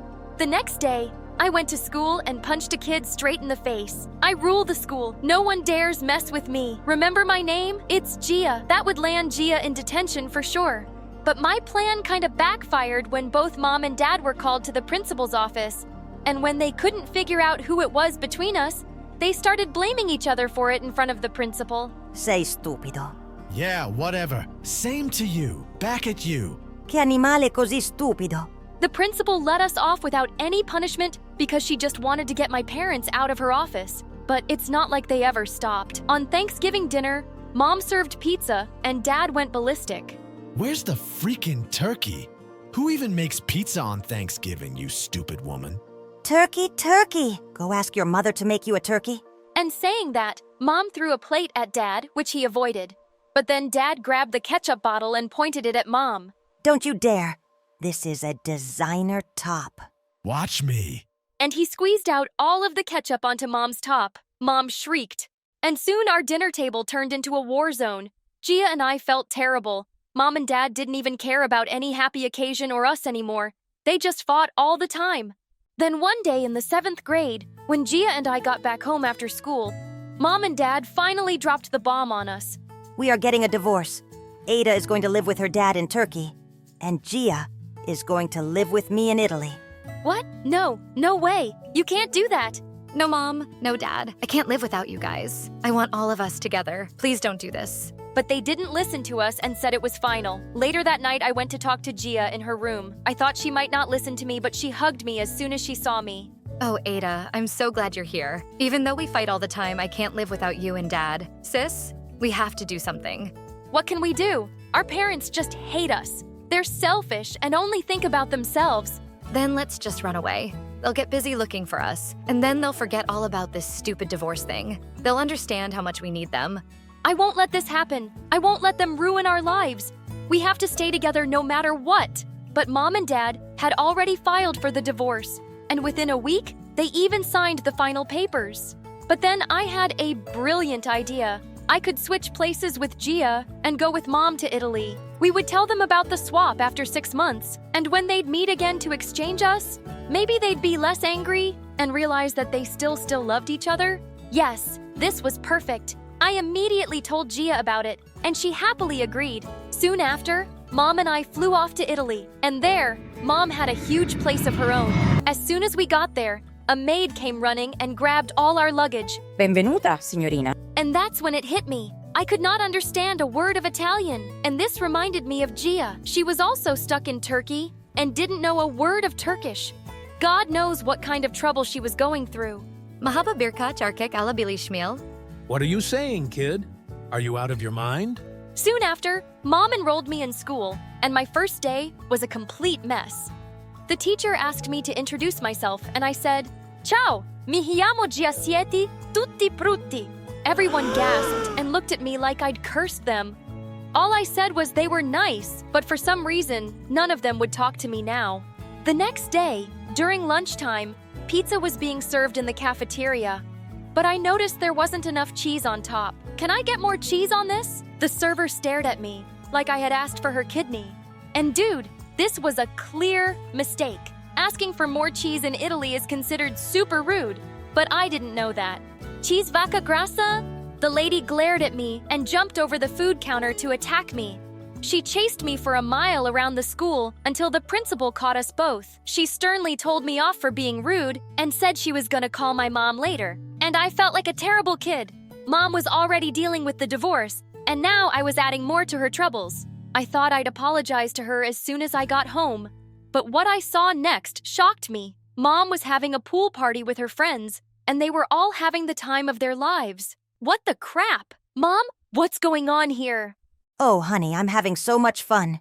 You should join us. If I knew life without your father would be so amazing, I'd have divorced him before the wedding. I feel like I'm 20 again. What? I thought she'd be missing Dad and me, but she was having a blast. This was so weird and not what I expected. I quickly went to my room and called Gia to tell her how Mom was going completely crazy. But what she told me shocked me even more. Dad was gonna get engaged within a week. This was insane. We had to get Mom and Dad back together soon, by any means possible. The next day, I was all set to break the news to Mom, but what I saw almost gave me a heart attack. She introduced me to a not-so-handsome man as her boyfriend. Ciao, sono Roberto, signorina. And before I could even say anything, they put me in a car and took me shopping with them. But I had to do something to get rid of all this Italian pasta. Sauce at all costs. When Mom went inside the changing room, I told him to leave her alone. Voglio che tu ami mia madre. Suddenly he had tears in his eyes and he hugged me. What was wrong? Then he took a ring from his pocket and proposed to my mom in the most romantic way possible. Vuoi essere mia? Mom looked awestruck. And then she said the words that I dreaded the most. Sì, lo farò. OMG, what the heck was happening? Our plan was literally falling apart. The next day, I stormed off to school in anger, but in the school corridor, a guy pulled my hand and started flirting with me. Hi, beautiful. Want to go and get some cheese with me? I'll open factories for you. Ew, it was so gross. And I was so done with kids making fun of me for not knowing the language. I knew a little Italian by now, so I told him to leave me alone. But he didn't, so I slapped him hard. He left and he went to tell the principal some lies that I forced him to kiss me. An hour later, Mom barged into the principal's office and she looked raging mad. Your kid has been misbehaving with our staff and been doing inappropriate things to boys. Mom, I didn't. Oh, I know my daughter very well. It's the school that's stupid, and I'm putting her into a better one. We are done here. Oh my God, she was so unpredictable. While driving me back home, I thought Mom would scold me, but instead she said something that completely shocked me. It's okay, honey. If you're ever in a place where you're unhappy, then you can always move away, just like I did. Ada. What? Did she just call me by my real name? Mom, you know. Of course I know. You're my child. Really? Well, no. This morning after you left for school, I went to your room and I saw your pink-colored undies, which Gia hates. But why did you do this, honey? Imagine everything Gia has been going through there. She doesn't even know the language. We want you guys to get back together. But Mom didn't say a word to that. And as soon as we reached home, she called Dad and told him everything. But Dad, like always, wouldn't believe her. I'm not going to fall for your pranks, woman. Do you think I'm a fool? Of course I know it's my daughter. It's Ada. But minutes later, he called her back saying he knew from the beginning it wasn't me. Mom immediately got on a plane with me. When we landed at the airport, I saw Gia and Dad waiting for us outside. I ran towards her and she hugged me as soon as she saw me. I missed you so much, sister. Minutes later, Mom asked Gia to follow her, and Dad asked me to come with him. But I had to try one last time. Enough, you guys. We are not going anywhere. We want to live together like a family. Please, can't you do this for us? Yes, I want to live with Ira and Mom, not like this, where I feel so empty and alone and unloved. I want to be happy. Mom and Dad looked at us in complete surprise. Oh, honey, why would you ever think you're alone? No matter what happens between me and Mom, nothing could ever change the fact that we're your parents, and we love you so much. You'll always have both of us. Then why can't we all live together? Because that won't make any of us happy. We wanted to raise you in a happy home with great memories, but living together, we could never give you any of that. And now look at us. We are happy. And we can give you the best of the world only if you choose to accept it.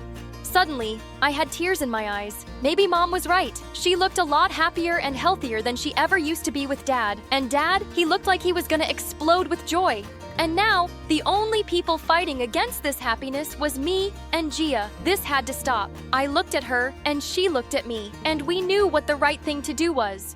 We agreed to Mom and Dad's plan, but we decided we weren't going to sacrifice our happiness either. So Gia and I decided to live with Mom, and both of us moved back to Italy with her. But we often visited Dad and his new family, and we were the happiest. Hi, I'm Miriam from London. Please like and subscribe. I lived with my parents and my grandma on my dad's side. Grandma was a millionaire, so we lived in a mansion with a pool and even a tennis court. But Grandma was also the meanest lady on the planet. Except to me. When Mom made dinner, everything tasted wrong. I've never eaten rice this overcooked. I might as well eat bleach for dinner.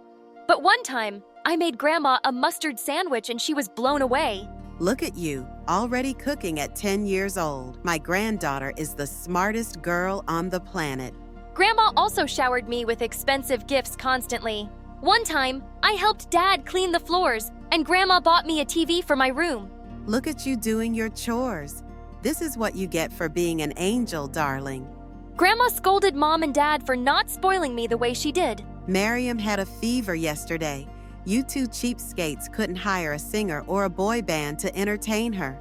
Even though she was a jerk to everyone around her, I loved being Grandma's little gem. Whenever my parents got mad at me, I had my grandma to hide behind. What is this? D on your biology test? Miriam. Grandma, Mom's yelling at me. How dare you put that kind of pressure on Mariama? Sweetie, you don't have to study if you don't want to. My parents really wanted me to become a doctor. When I grew up, they would get me all sorts of medical toys. But all I was ever interested in was paints, clays, and brushes. I often imagined myself as a famous painter and pretended to take a veil off a painting I made. Everyone would tell me I was the next Picasso, and I'd say, "Oh, you're all too kind." One day in 9th grade, I decided to sign up for a painting class, but my dumb parents said I had to take chemistry. It's time you start taking school seriously, young lady. We've had enough of your art nonsense. That was it. I opened my mouth and started to scream. Mom and Dad covered their ears. What is the matter with you? Are you a toddler? I think I lost my hearing. Grandma, they're being so mean to want to take biology. I want to paint. You two should be ashamed of yourselves. Miriam is obviously an art prodigy and should be painting as much as she wants. We'll compromise then. You will take biology class, but we'll hire a tutor to give you private art lessons. Really? Really? Oh, thank you so much. I knew I was being a little bratty, but if I could take private art lessons, so be it.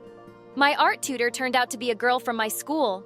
Her name was Layla, and she was in the 11th grade.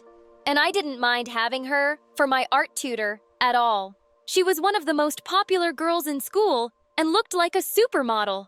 I'd always heard about her, but I never got to talk to her before. I'm gonna help you become one of the greatest painters. Soon you won't even need to go to school anymore. I sure hope you're right. I didn't know you were an artist, Layla. No one ever said anything. Nobody really knows me at all, really. I think I'm only popular because of how I look, but I don't have any real friends. Layla and I spent an hour painting and talking, and Layla was right. She wasn't like most popular girls at all. In fact, she was a little weird. One time, I decided to paint my entire face green, just to see what it would look like. All right then, so I guess we're done for today. Actually, I wanted to ask you something. My parents are on vacation for like 6 months, so I'm all alone in my house. Can I stay at your place? I'll help out around the house and give you triple the art lessons. Triple the art lessons? I was gonna make sure Layla could live with us. Oh, for sure. I just gotta talk to my grandma. But my parents happen to be in the same room as Grandma, and they wouldn't have it. Some stranger living in our home? Are you crazy? Might as well invite a robber to live with us. You guys are so unfair. She said she's gonna give me triple the art lessons. Grandma, tell my parents to stop being jerks. Miriam's right. You two are heartless people, not letting a friend of Miriam's into our home, not letting her follow her dreams. You should be ashamed of yourselves. I knew then Layla was gonna stay with us for as long as I wanted her to. But as time passed, I didn't just do art with Layla. I also talked to her for hours. Miriam, how come your grandma's such a bully? She's a bully to everyone, but not to me. Don't you worry, one day she'll bully you too. No, Grandma loves me. You know, you're kinda naive, Miriam. Sort of like a kid. I am not. No, it's a good thing. I wish I was more like that. Layla said the most confusing things, but I loved every moment I spent with her. Even at school, being with Layla was an adventure. She would do the weirdest things. Miriam, come with us to the boys' bathroom. We're gonna tape anonymous love letters on the wall. Are you crazy? Why? 'Cause it'll drive them crazy. When no one was looking, Layla leaned over to me and whispered, Consider this your most important art, how to win over the boy you love. "But I don't like any boys." Or maybe boys don't like you. You're too. I don't know what the word is. What's that supposed to mean? I don't know. Boys just maybe aren't into you. Like I said, you're kinda young for your age. Layla taped her anonymous love letter to the wall and left me inside the boys' bathroom. I was mad after Layla said that. I even refused to talk to her after school. Come on, Miriam. Don't be so sensitive. I didn't mean anything by it. You insulted me. Maybe you are just another mean, popular girl. I'm sorry. You're right. Sometimes I say stupid things. Sometimes I think there's something wrong with me. What do you mean? Layla didn't answer. Instead, she took me to this gorgeous hiking trail to paint. I forgot all about our conversation. Layla, do you think I can win the Easter drawing contest, become the best artist in the world, and maybe even drop out of school? It doesn't work like that, silly.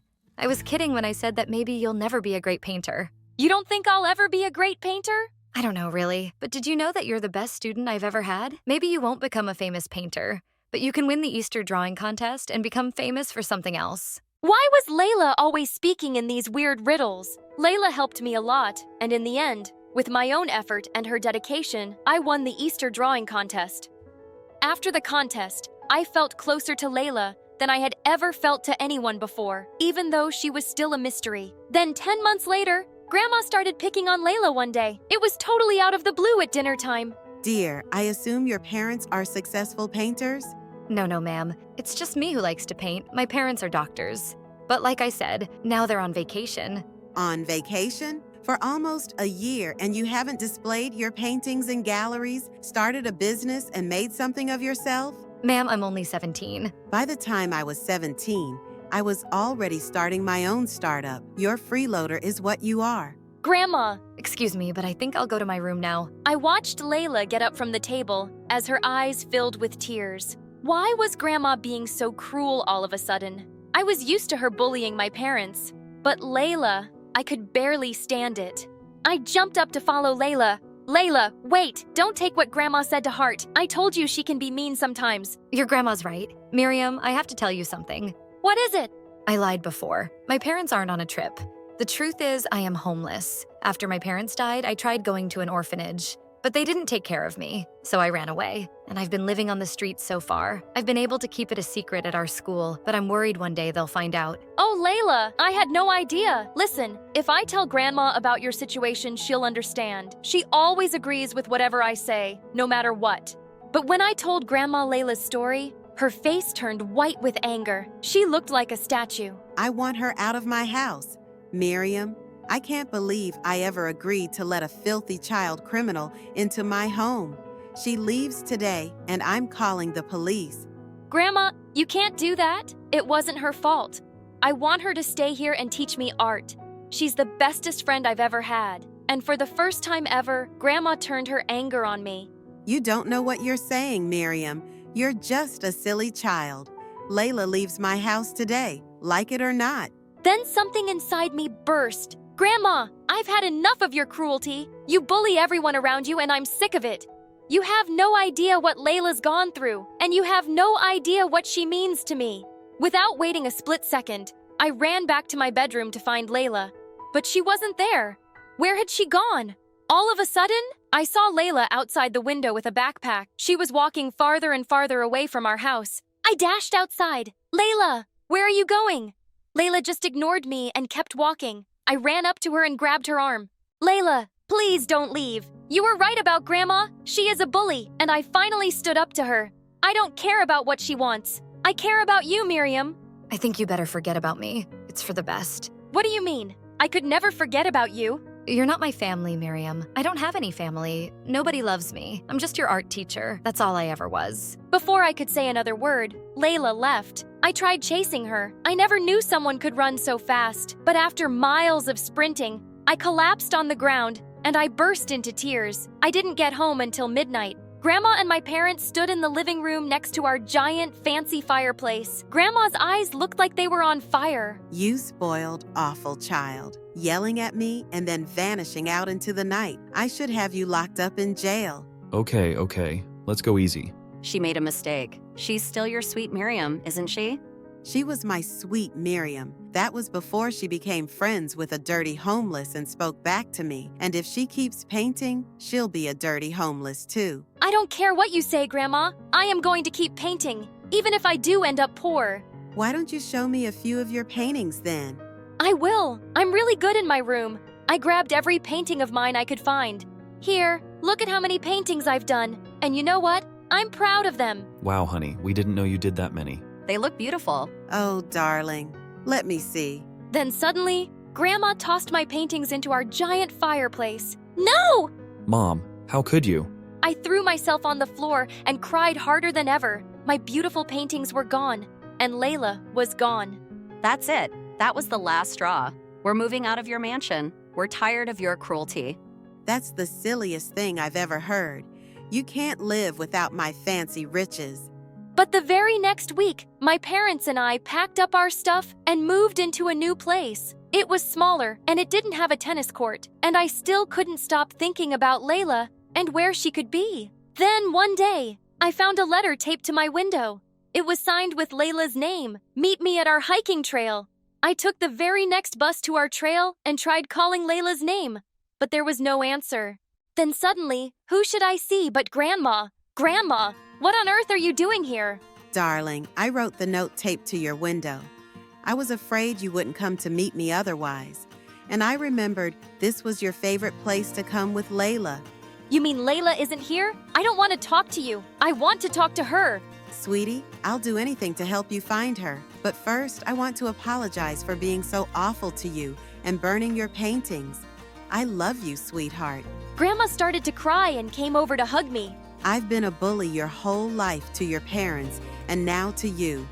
After I saw your face when I burned your paintings, I realized I wanted to change. I love you, Miriam.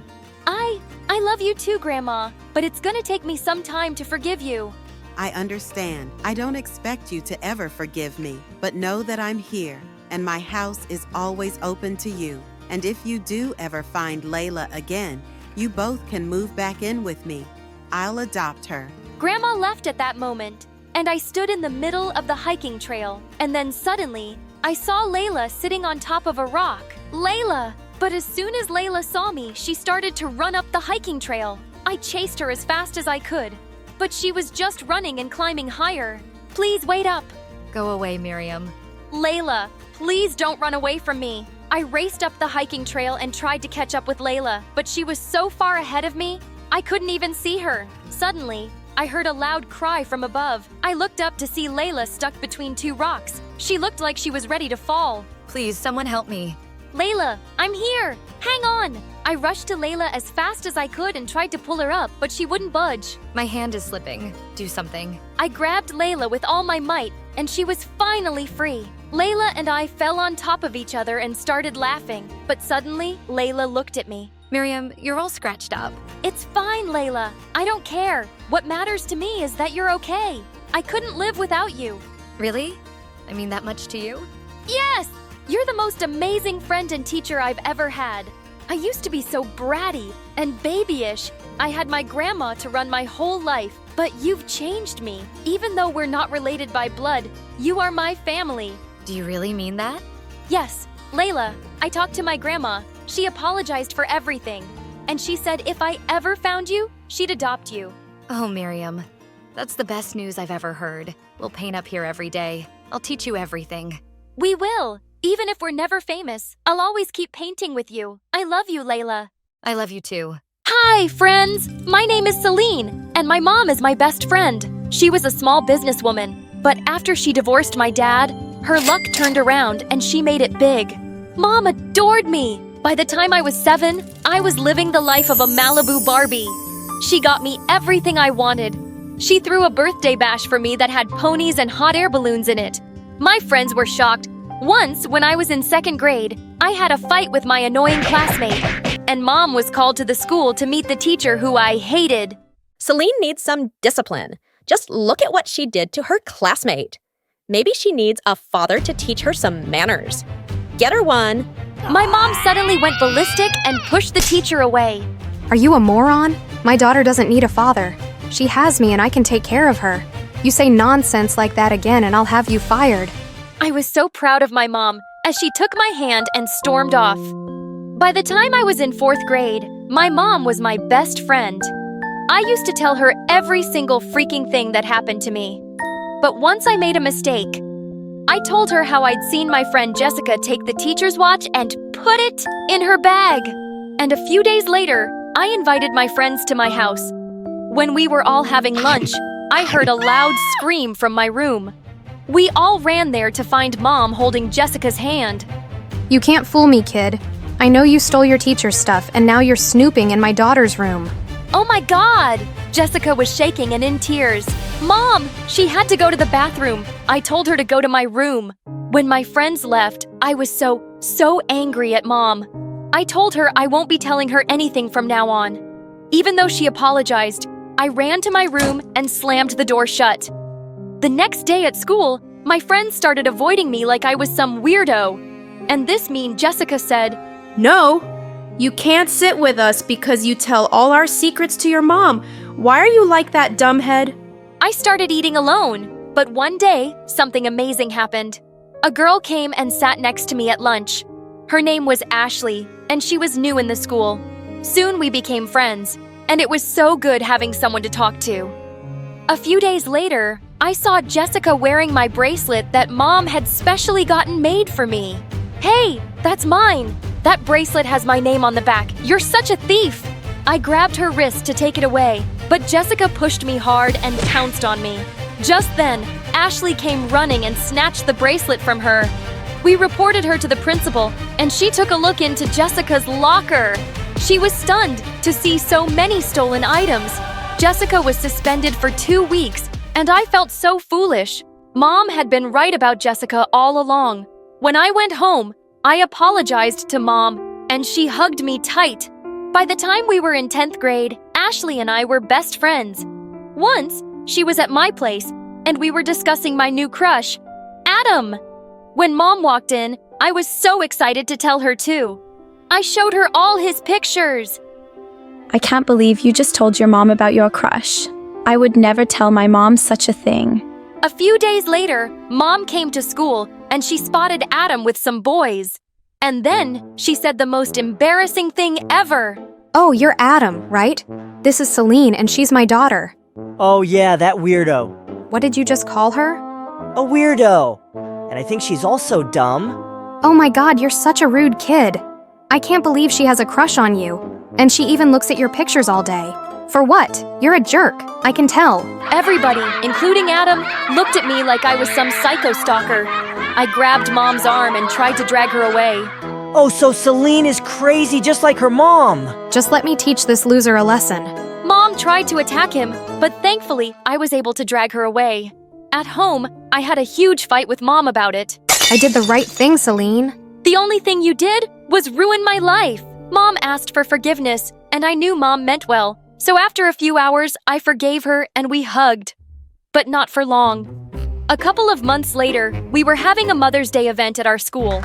And when it was time for Ashley to give her mom the gift in front of everyone, Mom rushed to Ashley's mom and handed her a bag. She had gotten a matching outfit for her and Ashley. I was so sorry to hear from Celine about your money problems and the divorce. You must be going through a really hard time right now. That's why I bought the nicest dresses for you and Ashley. Oh my God! How could she blurt that secret out in front of everybody? Ashley and her mom were stunned. So were all the people in the classroom. Suddenly, Ashley was furious. She attacked me and held my hair tight in her grip. How could you tell your mom about it? You know she can't keep a secret. Why did I ever trust you? Even Ashley's mom was furious, and she screamed at Mom, calling her bad names. And that day, I lost my best friend. She just refused to talk to me. And a week later, she and her mom moved away without even saying goodbye. I was heartbroken, and my relationship with my mom was never the same. Celine, please forgive me.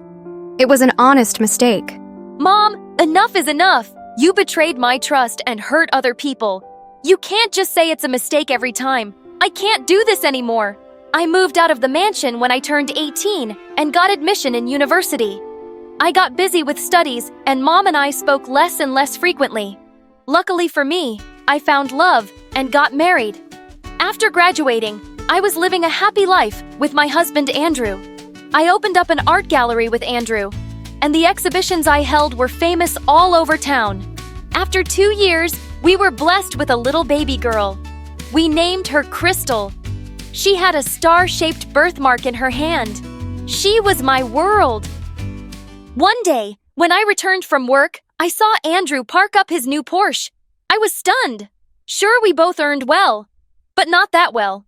Something was off about Andrew. I walked into his new home office and heard him talk to some girl. Oh, babe, I love you too. You think I'm in love with her? I am living with her only for the money. I went berserk on Andrew. I made him tell me the truth the way he did. My mom had been sending him money, and that's why he was with me, while he loved someone else. First, I kicked Andrew out of the house. I was done with him. Then I called up Mom. Why can't you just stop interfering with my life? Why did you give money to Andrew? But honey, Andrew asked me for money.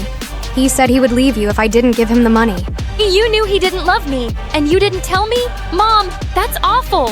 You think giving him money was right? I told her never to send money again, and hung up. I just wanted to focus on raising Crystal now that life was set. Crystal and I became best friends. When she was 4, I took her to Disneyland, and we had a blast. I even got a star tattoo on my hand, just like Crystal's birthmark. Mommy, we have the same mark now. I love you. After a few days, it was time to go home. When our plane landed, we needed to take the train to get home. As I was buying tickets, I suddenly turned around and saw Crystal wasn't there. I went crazy.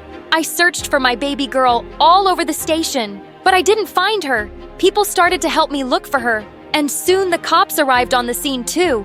I just sat down on a bench crying with shock. I couldn't believe that my daughter was missing. I took my phone out and called the only person I could think of. I need you to come immediately, Mom. The minute she arrived, I broke down in tears and hugged her tight. I'm so sorry, Mom. Now I realize the pain of being away from your child. I am so sorry. Hush, Celine. You have nothing to be sorry about. Don't worry, love. We will find my granddaughter. But days turned into weeks, and my baby girl was nowhere to be found. It had been many months since Crystal was missing, when a familiar-looking woman named visited me at home.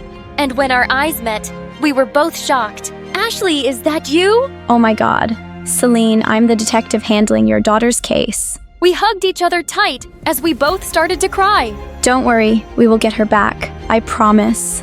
For 5 years, we searched for Crystal day and night. Everywhere I went, I would see my daughter. One day, I was walking towards the police station where Ashley worked when suddenly I heard a voice so sweet that it shook me. Hey, Mom, wait up. I'm coming. I turned around and saw a girl who looked so much like Crystal. Oh my God! It was my baby girl all grown up. Without a second thought, I ran to the girl and took her arm. And she started screaming. Mom, Dad, help! Sweetie, just let me look at your hand. Turned out it was not Crystal. And her parents furiously took her away, and I was heartbroken all over again. I was almost beginning to lose hope. I met Mom at the park that night and cried on her chest. Mom, it hurts. Mom, it's burning. I miss my baby. I'm so sorry for treating you badly.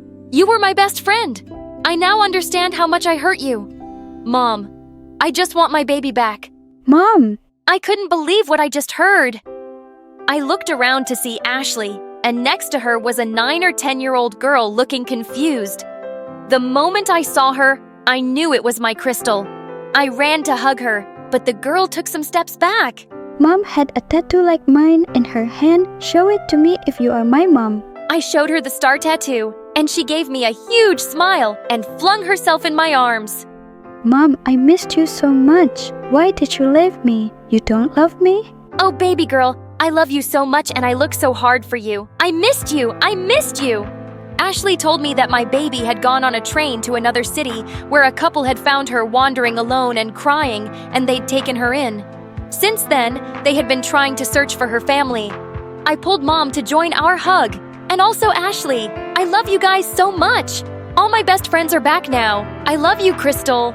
I love you too, Mommy. Hi, my name is Sarah, and my mom is my best friend. She's amazing. She's a doctor, and she's raising me all by herself. She gives me everything I could want and need. I want to be just like her when I grow up. Do you look up to your mom too? Please don't forget to click the like and subscribe buttons. Thanks! I couldn't wait for school to end. It was my birthday the next day, and Mom said that I was going to get the newest smartwatch after her shift at the hospital, a few blocks away from the mall, when her phone rang.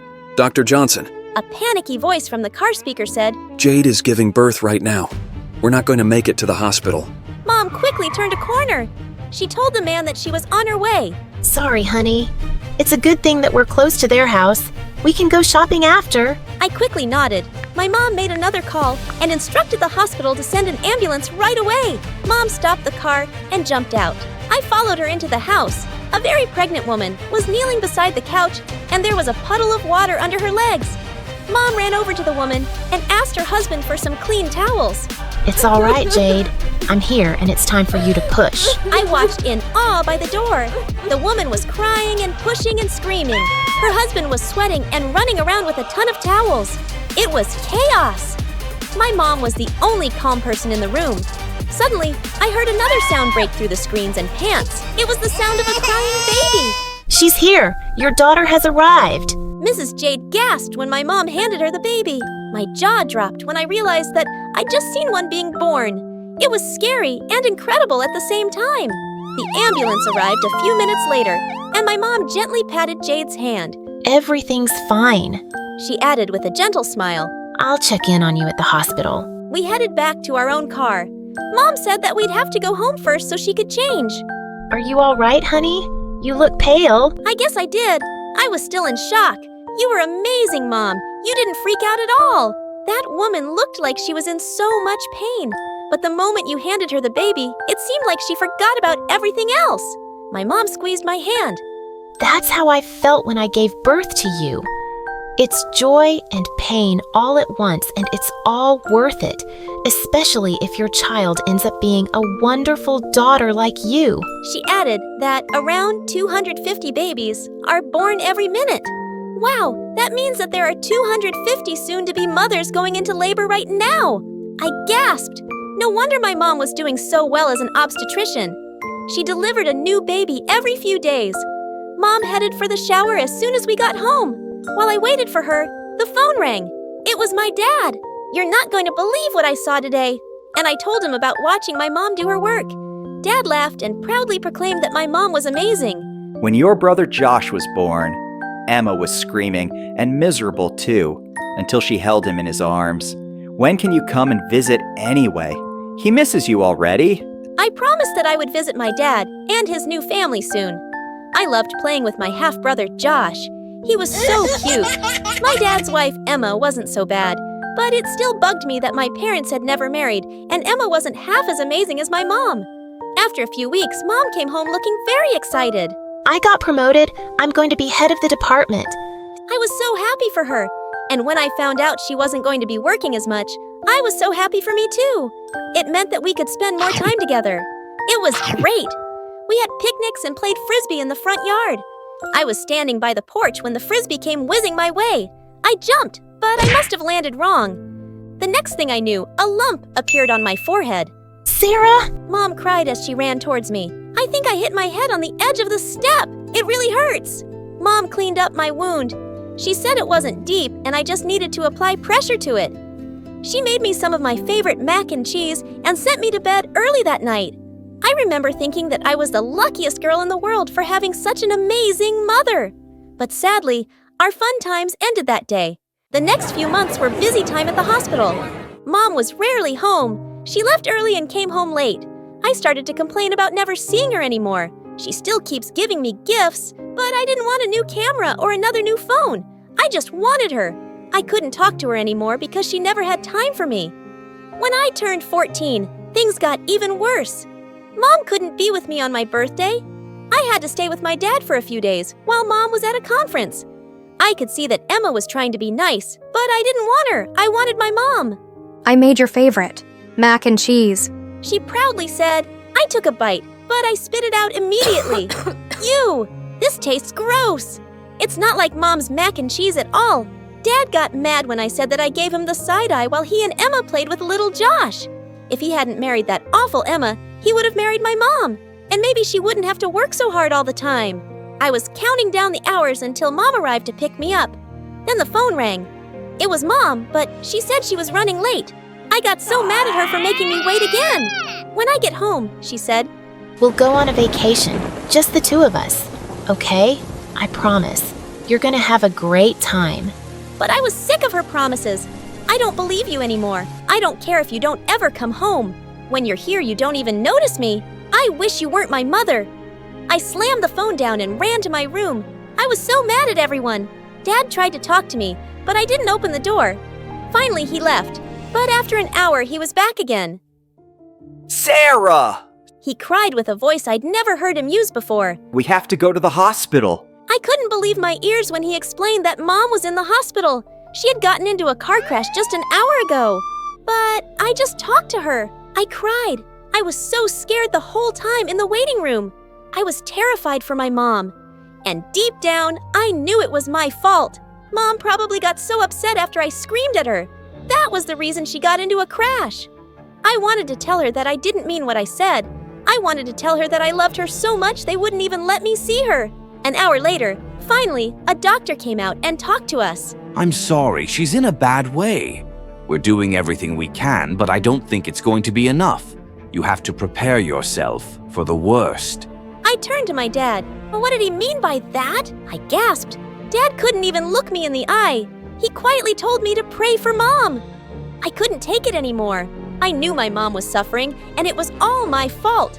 I couldn't stop the tears. I stumbled away and ran as fast as my legs could take me to the exit. Outside, I found myself by a bus stop, and I got on the first bus that passed, not caring where it took me, as long as it was far away from here. Hours passed into days. I can't remember how I got where I was. The only real thing I felt was the hard bench I slept on and the gaping hole in my chest where my heart used to be. I was to blame for everything. It hurt so much to remember the last thing I said to her. How could I be such a terrible person after everything my mom had done for me? I was just sitting and staring into space when I heard the scream. Right in front of me, sprawled on the curb, was an older girl with a bleeding forehead. I jumped up and ran over to her. Hold still. Let me check if it's deep. Thankfully, the wound was shallow. I took off my jacket and told the girl to apply pressure on it. Then I asked if there was a place where we could wash it. I sleep in the women's shelter. It's just a few blocks away. The shelter was a dirty place, and it was very crowded. But at least there was running water and soap in the bathroom. After a while, the girl calmed down. Thanks, I was so scared I thought I'd split my skull open. For the first time in a long time, I smiled. It felt nice to help someone. Do you have a place to stay? My name is Maggie. You can stay in the shelter with me if you want. Maggie and I became friends. She brought me to a soup kitchen where we ate a hot meal. She led me to a church basement so I could find a jacket. Maggie was nice, and for a while I forgot that I was homeless and alone. But no matter what I did, I could never forget the last words I ever spoke to my mom. I told Maggie that I ran away, but I didn't tell her why. Life went on that way for a long time. It was hard to accept my new life, but I had no other choice. The shelter was always full of girls who had run away or who were in trouble. There was a young mom named Stella who had a little boy. She said that she used to have a small apartment and that she worked 3 jobs just to pay for rent and food. But it wasn't enough. She lost her home, and now she was struggling to feed her little boy. But no matter where we end up, as long as my baby Jasper is with me, we'll be fine. I couldn't help but think about my mom when I looked at her. Mom worked so hard just to give me a good life. But I could see now that I was ungrateful, spoiled, and mean. If I'd been a better daughter, I would still be with her. A few months later, I noticed that Maggie had started throwing up a lot. At first, I thought she had food poisoning. It's not the food. I think I'm pregnant. I was shocked. Maggie was just a few years older than me. How was she going to have a baby in this situation? Poor Maggie was miserable the whole time. She was too tired and too weak to do anything. All she did was sleep while her belly grew bigger. I did everything I could just to make life easier for her, but Maggie was having a really hard time with her pregnancy. Thankfully, the shelter allowed her to stay. They told me that I could stay for as long as I liked too. But that was because I was the only one who could tie a bandage or examine the injuries of girls who just arrived. We became family, but I never really belonged there. Monsters like me don't deserve to belong anywhere. Another few months went by. Then one night, Maggie woke up everyone with her screams. It hurt so bad. She yelled. The other girls shrink back in fear, but I couldn't. Maggie was my friend. I held her hand while she screamed in pain. Then her water broke. How? I think the baby is coming now. I was terrified, but I was the only one who could help her. I asked the girls to find clean towels. As I looked at Maggie's anguished face, I remembered the other woman, Jade. My mom delivered her baby in the living room. It's all right, Maggie. I'm here, and it's time for you to push. She did, over and over again. In a matter of minutes, the baby came. I wrapped the baby in a clean towel and handed it to her. Like Jade, she forgot that she had just been screaming a few seconds ago. She forgot that she was in a shelter. She forgot that she was broke. All that mattered was that little baby in her arms. I couldn't believe what I'd just done. And I couldn't believe the transformation on Maggie's face. I was so relieved when someone said that the ambulance was here. Maggie kept insisting that I go to the hospital with her. Then the doctors checked her and the baby out. After a few moments, the doctor came to talk to me. Maggie said that you delivered her baby. How old are you? I told her I was only 16. To be honest, I was so scared. It happened so quickly, but now I'm just exhausted. The doctor laughed and told me that I did a good job. I felt really proud. Then I wondered if my mom would have been proud of me too if she knew. Maggie went back to the shelter a few days later. She kept thanking me, and she said she'd name the baby after me. She also went back to her parents' house. It was different now that little Sarah was here. Then she told me that a TV news crew had interviewed her at the hospital, and that's how her parents had found her. I think that's how my dad found me too. He and Emma arrived a few days later to take me home. My dad hugged me so tightly. I wanted to tell him about everything that had happened, but no words came out. I could only cry. Emma wiped away my tears. It's time to go home now, Sarah. And I nodded. So we got back into the car and drove home. But after a few hours, I realized that we weren't going back to their house. We were on a long road with big longs on both sides of the street. My breath caught in my throat. It looked like we were driving to the cemetery. I can't do this right now, I said, and I began to panic. My dad was firm. It's time to face it. You've run away long enough. I wanted to apologize to my mom, but I didn't think I was ready to see her grave. Everything's going to be fine. Don't worry. Dad parked the car, and they led me towards a building. I was confused. Why was there a building in the middle of a cemetery? We walked down a series of corridors and knocked on a door. It took some time for it to open, but when it did, I gasped. Mom was inside. She was very thin, but she was alive. I'm so sorry. I gasped and I ran to hug her. You've gotten so big. I was so worried about you. Please don't blame yourself for the accident, Mom said, while she stroked my cheek. A car crashed into mine while I was driving home. I can't walk anymore. But it's not your fault, Sarah. Suddenly, Mom made a fist and banged it on the bed. How I wish I could take care of you, but I can barely take care of myself. I took Mom's hand. Even in her state, her main concern was taking care of me. Then everything I saw about mothers and their children flashed through my mind. Emma with Josh, Stella with her son, and even Maggie with her new daughter. Mom, it's time to go home together. You looked after me better than any mom ever could, and now it's time for me to do the same for you.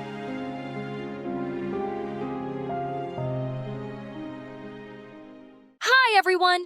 My name is Paige, and I'm from Tennessee. Please like and subscribe. My mom was a former beauty queen, and I was born with the same gorgeous looks. Everyone thought I'd follow in her footsteps. I loved being admired and getting attention until I got interested in what my dad did. He was an important politician who worked very closely with the president, and growing up, I wanted to be more like him. But Mom was more keen on teaching me how to put on makeup and walk in heels. I was only 8 when she started taking me for modeling classes. The instructors tried teaching me how to catwalk and pose in front of the camera, but I would deliberately strike the dumbest poses, and they'd all give up. Why do you do this every time, Paige? Because I don't want to be a model, Mom. I'd always run away from her and go and seek comfort in Dad. He'd tell me some awesome stories about work, and I'd have the best time. But eventually, Dad started climbing up powerful positions in government and got really busy, and I'd hardly get to see him. One day in 5th grade, I was decorating my house for Easter, when suddenly, I saw that half of my decorations were gone. I looked around and spotted a boy my age running away with all my decorative eggs. Hey, stop right there! I jumped onto him and pinned him to the floor. Who are you and why are you stealing my stuff? I wasn't stealing, I swear. I'm your neighbor and I was just trying to prank you. So you're a liar and a thief! That house has been empty for ages. Yeah, but we just moved in, Dumbo. But I just pulled his hair harder when his parents came running and saved him. And it turns out they indeed had moved into the house next to mine. And that boy Carson was even gonna go to the same school as me. From the very first day, he was super popular because he was cute and all the girls were buzzing around him like he was some queen bee. But since I already knew him, I wanted him to be my friend first. If you want, I can save you from all the trouble of making new friends. You can just hang out with me. And why would I want to do that? I held him by the collar and pulled him with me. This is my secret hideout at school, and I'm sharing it with you. So now we're friends, and you're not letting any of those girls near you. Got it? Gosh, you're really bossy. This place is cool, so sure, it's a deal. After that, Carson and I started hanging out together, and we became really close, and Mom didn't like it. She said it wasn't girly to have a male friend. Whatever. I'd sneak out of the house and play football with Carson. And in no time, we became the bestest of friends. And slowly, I started to fall in love with him. And that bothered Mom continuously. One night, I planned to sneak into his room to play video games. But Mom caught me and started screaming at me non-stop. Just let her be, honey. Let her do what she likes. Oh, Dad, you're back. Dad was rarely home. But whenever he'd be back, he'd let me do what I wanted. And I thought he was the perfect parent, unlike Mom, who always tried to boss me around. Then a few days later, I was turning 16, and I decided to tell Carson how I felt about him. But when I reached school, I saw him talking to a new girl. After she walked away, Carson turned to me and gave me the shock of my life. She's gonna be the mother of my future kids. You're what? You heard it, Paige, and you're my brother. You're gonna help me get her, right? What are you, nuts? How can you even think that? Ah, shoot. I'm so stupid. I completely forgot you're not that much into girly stuff yourself, so I don't think you'll be that much help to me. I'll just have to win her all on my own. Saying that he just left me there and I felt crushed. I cried my heart out in our secret spot. But then suddenly I saw a girl passing from a distance and all the boys were going crazy over her. Her name was Lola and she was an ace student. 2 weeks after joining school, she even became the cheerleading captain. I felt jealous and planned to annoy her as much as possible. I kept trying to make her look bad in front of Carson and kept failing. Did you see her today? Who wears full purple to school? She looked like a plum. I know, right? She looks so cute. You know, she must change boyfriends every day, given she has so many boys after her. You're just gonna get your heart broken if you chase her. Ah, come on. You know I'm the most handsome guy at school and she's the only one who'll look good next to me. When this didn't work, I began pranking her in the classroom so she'd lose her temper. But instead, she behaved so nicely and let it all go in good humor. One time, as she was walking inside the school, I even made a small puppy pee on her Jimmy Choos, but she just picked it up and started playing with it. God, she was an angel. It was really hard to hate her, so I decided to try something else. Pretend to be her friend. Gosh, you're so pretty and nice. I wish I could. Hey, I'm gonna stop you right there. I'm sorry, but I'm just not into girls. But I have a friend who lives in New York, and she would totally dig you. What? No, I'm not into girls either. Why would you think that? 'Cause you keep following me around all the time. I don't want to be rude, especially since your mom is amazing. What? How do you know her? Well, everyone knows about her. She was a super famous model in her time, but she gave up her career for her family. She sounds like an amazing mom. Well, I never thought of it that way. But as we continued talking, I realized Lola was a very nice person. We often hung out together, but instead of faking it, I started to become a real friend to her. And Carson thought I was doing it all for him. You're amazing, Paige. I can't believe you arranged a date for us. For the last time, I didn't invite you. It's supposed to be just me and Lola. Go away. Even though I'd have so much fun with Lola, I hated Carson trying to hit on her all the time.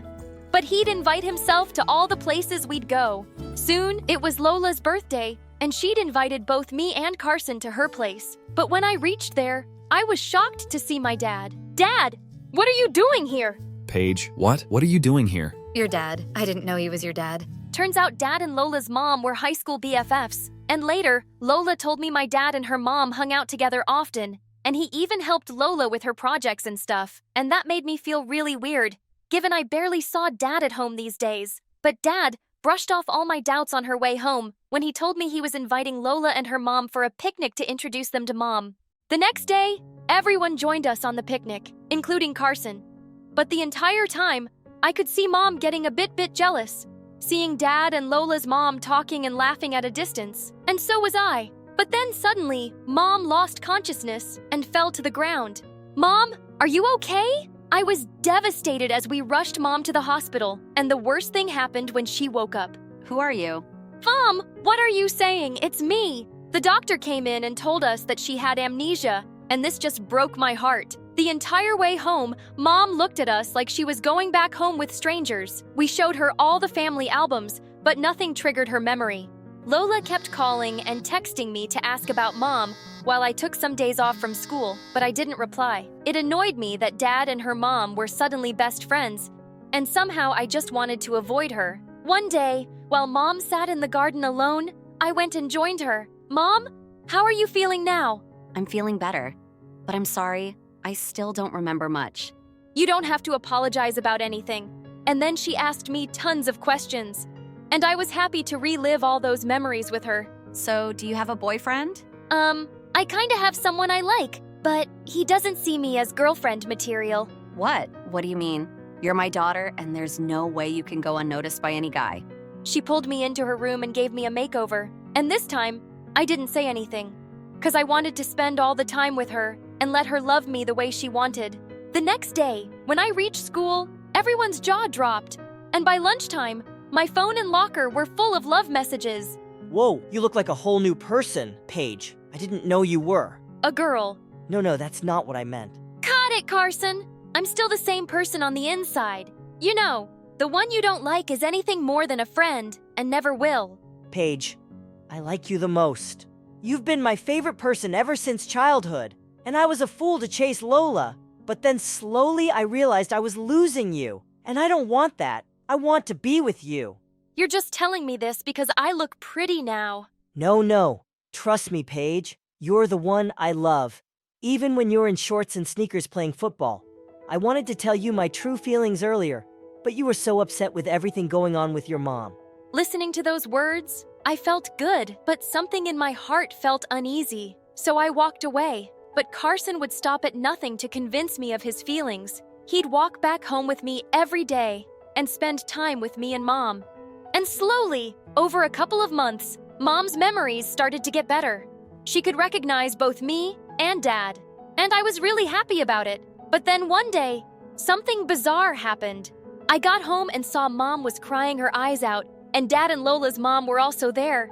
Mom, what's wrong? And then she told me how she found Dad making out with Lola's mom on our couch. What? Dad? Okay, yeah. And what's wrong with that? I don't think there's anything to cry about. I love Lily and she loves me. And with your mom being so sick and all, I can't handle the pressure of my work. And the elections are coming up. I want a partner who can support me. I couldn't believe my ears. This wasn't the same person who I'd thought of as my idol all my life. You're the worst. All this time, when Mom needed you the most, you've been cheating on her. Probably even from before that. Both of you, please get out. The two of them left, and I hugged Mom tight. Later that night, Lola called me, but I didn't pick up. She approached me in school the next day, but I started walking in the other direction. Wait, please, just a minute. Can't you take a hint? Lola, I don't want to hear anything you have to say. Go home and enjoy time with my dad and be a perfect family. Just stay away from me. I'd spent most of my time with Mom to comfort her, and we grew closer than ever before. Even if she hadn't always been the perfect parent, she'd always been there. A few weeks later, I came home after doing some grocery shopping when I found Lola kissing Carson in my backyard. What the heck? The apple doesn't fall far from the tree, does it? You're just like your mom. No, Paige. I was here to warn you about this jerk, but then he just grabbed me. What? She's lying. Lola said she'd rejected Carson the same day Mom fainted at the picnic. I thought it was weird that Carson asked you out right after asking me, but I didn't say anything. But then he kept texting me and told me he was with you just to make me realize my true feelings for him. But do you know what my true feelings are for you, Carson? You're a jerk, and I hate you. What a liar. She jumped onto me and tried to kiss me. Trust me, Paige. But then, Lola took out her phone and showed me all of the chats, and she was right. Carson, you jerk! I can't believe I trusted someone like you and never realized what kind of person you are. Get out of my house! I pushed Carson so hard he fell on his butt and then angrily left. Paige, I'm sorry. I know what my mom did was wrong, but I had no idea about anything going on between them. Even I hate them both for what they did. You don't have to be sorry about anything, Lola. I know it wasn't your fault, but I took my anger out on you. Then please, let's get back to being friends again. I'm moving out of my mom's place for college next year anyway. What our parents did doesn't have to ruin what we have. I don't want to lose a friend like you, Paige. I don't want to lose you either, Lola. Hi, I'm Kate from New York, and this is my story. Please like and subscribe. I was born to the CEOs of a multi-million-dollar aerospace company. I grew up with everything a kid could want, and then some. But I was practically raised by my nannies. Since my parents were always busy, they tried to make time for me. But I didn't really have their attention, and I craved it. I think that's why I was in such a hurry to start talking. I was forming my first words when I was only 1, and by the time I was 2, I could speak short sentences. And once I started talking properly, a rocket couldn't have stopped me. How was your first day of school, honey? Oh, it was so good. I felt kind of scared. But then the teacher with the black hair and the green eyes and the big ears came and took me to class. And my classroom is so nice and it's all yellow and there was 21. No, 20 kids. And they're all my friends. That's because I gave them all markers. And my first class was about alphabets and it was boring. And then I saw a boy's butt crack and I started laughing at it and the teacher looked mad. But then... Sweetie, that's lovely. Why don't you just eat your food? Now I was at the best part, Daddy. Now I have to start again. Okay, so my first day of school. I just had this need to interact with people. I chatted to strangers in the park, at the grocery store, at the cinema. When my friends came over for playdates, I had tried to make them stay as long as I possibly could. But you haven't seen our basement yet.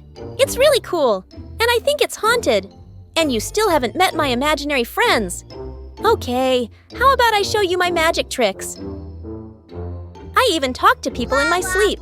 My parents found me exhausting, and soon my teachers started complaining about my disruptive behavior in class. I was tested for ADHD, but there wasn't anything wrong with me. She's very bright and just seeks attention a little more than other kids. It's not uncommon in an only child, and she'll grow out of it. Do you spend quality time with her? Well, we try. But we're very, very busy. The doctor recommended some activities we could do together every day, but of course my parents couldn't keep up. Then one day, when I was 8, my whole life changed. I got home from school to find my parents in the living room with a beautiful older girl who didn't look very happy. Kate, we have some exciting news. Come meet Lola. She's 11 and she's your new sister. She's my sister? But I didn't see your tummy growing. Mom, where does she come from? Why is she so big? Why is her hair red? What? Honey, she's our employee's daughter and we've adopted her. I'll explain to you later what that means. Why don't you say hello and show her to her room? Lola still hadn't spoken a word, but I talked nonstop as I took her hand and led her away. And then she shut my mouth with a huge ice cream. She didn't even come down for dinner later. My parents said she just needed time to adjust and I should give her space. I tried really hard, but I just couldn't fall asleep and crept into her room. I quietly opened the door and found her sitting next to a carton, crying. Lola, what's wrong? Nothing. I was just looking at some old things and it made me sad. Ooh, space boots. My dad got them for me when I was your age. I always wanted to be an astronaut. Well, you should. It'll be so cool. Yeah, but my dad won't be there to see me become one. As the tears rolled down her cheeks, I suddenly hugged her tight and she didn't push me away. I'll be there to see you take off on a rocket. I'll always be there for you, Lola. Lola smiled, then suddenly hopped onto the armchair and held out a hand to me. Want to take a closer look at the Milky Way? Welcome aboard the North Star Express. We imagined flying through the universe, dodging meteors and alien spaceships, and it was the best night of my life. And I quickly grew to love Lola. She had long red hair that she let me braid as much as I wanted. She'd play with me whenever I asked, even if she was in the middle of something. And soon, I became as obsessed with everything space-related as she was. Lola was an excellent student too, and she helped me with my studies. But my teacher still complained about my behavior, And Lola had a solution for that too. I used to get really scared of making speeches in class, so my dad showed me a trick. I'd hold on to a penny so I could channel all my fear into it. It totally works. So whenever you feel the urge to talk during lessons, just hold on to this and channel all your energy into it and save all your stories for me. My parents were so proud of my progress, and they adored Lola. Life seemed perfect. But then Lola started high school, and everything started changing. She cut her beautiful hair short and changed her wardrobe. And when I asked her to do something with me, she always had an excuse. I have a club meeting after school. I'm meeting up with a couple of friends. I have a paper to finish. Sorry. On the weekends, she started interning at my parents' company, and we spent no time together. But the perfect opportunity came on my 13th birthday, when my parents gifted me tickets to an amazing space park and even arranged a hotel stay for me and Lola. I'd barely seen her at home lately, so the next day at school, I ran over to her at recess. Hey Lola, guess what we're doing on my birthday? We're going to Space World, and we'll have the whole weekend to ourselves. Woohoo! This weekend? I completely forgot it was your birthday. I am going to a concert with my friends. What do you mean? It's my birthday. Birthday.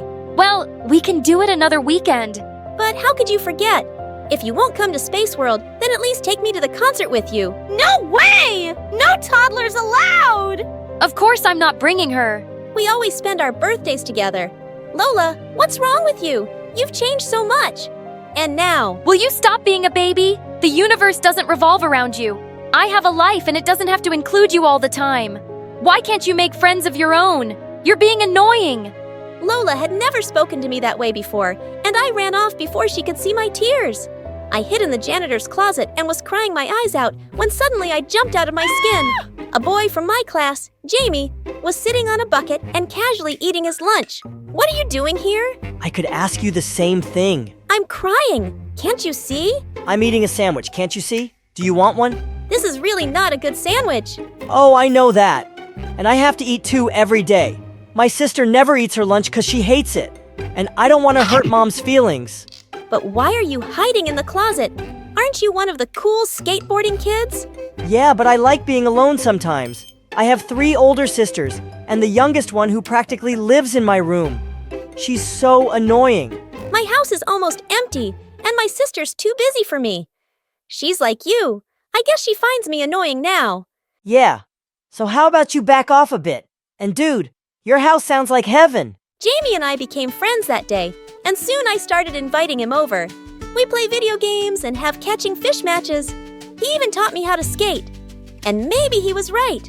I just needed to give Lola some space to fix things between us, except they got so much worse. Over a few months, Lola changed into this person I no longer recognized. She suddenly ended the internship, saying she didn't want to work at my parents' company anymore. One day, I walked past her room to see that she'd torn down her Neil Armstrong poster and replaced it with Justin Bieber. She was never home for dinner because she was out with her friends, and even her grades began to suffer. Late one night in 9th grade, when my parents were away, I woke up to some sound and spotted Lola outside in the garden, kissing a strange boy. I sneaked out to get a closer look, but then they both climbed onto his bike and left. I hopped onto my skateboard and rode fast to keep up. And to my surprise, they ended up outside my parents' company and then started putting on ski masks and gloves. We don't have a lot of time. The security guards will be coming by in an hour. I'll get you into the system, and you have to make sure the software is completely wrecked. Okay?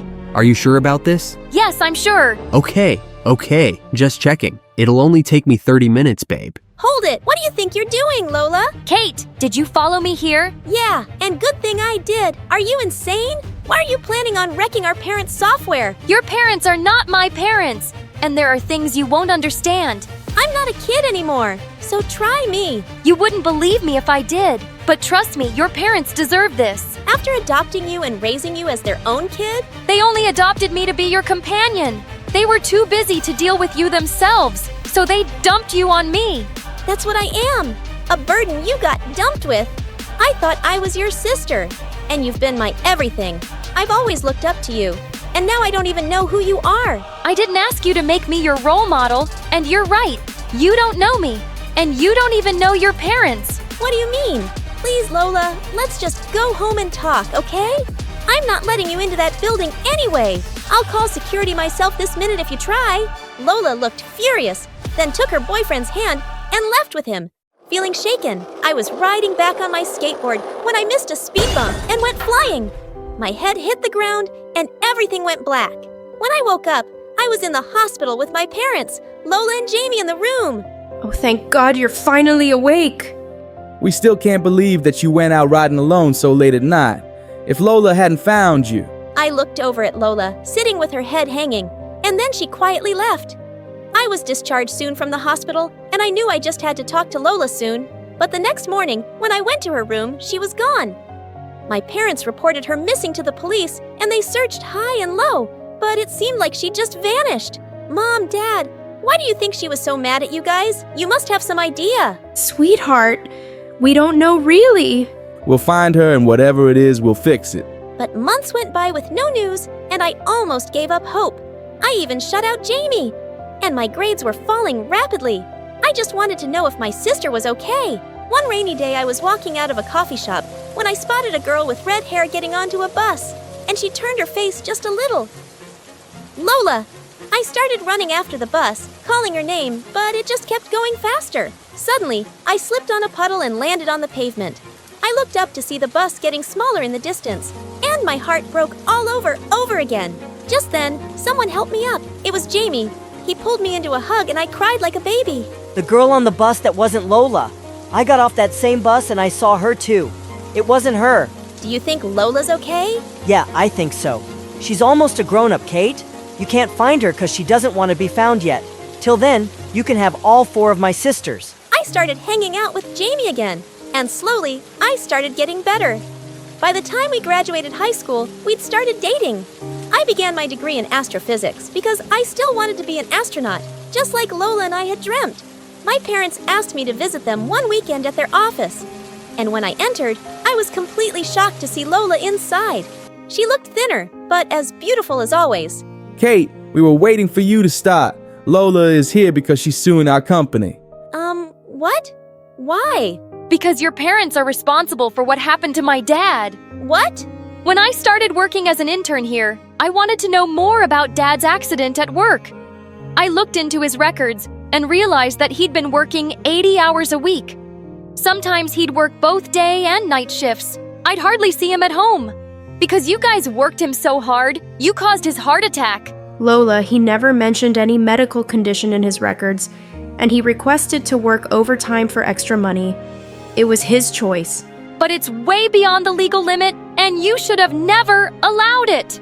My parents stepped out of the room with their lawyer while my head was still spinning. When they returned moments later, my dad spoke. We don't want to fight our daughter, and you're right, Lola. We never should have allowed that. We didn't realize the toll it might take on him. We'll pay whatever damages you've demanded with our deepest apologies.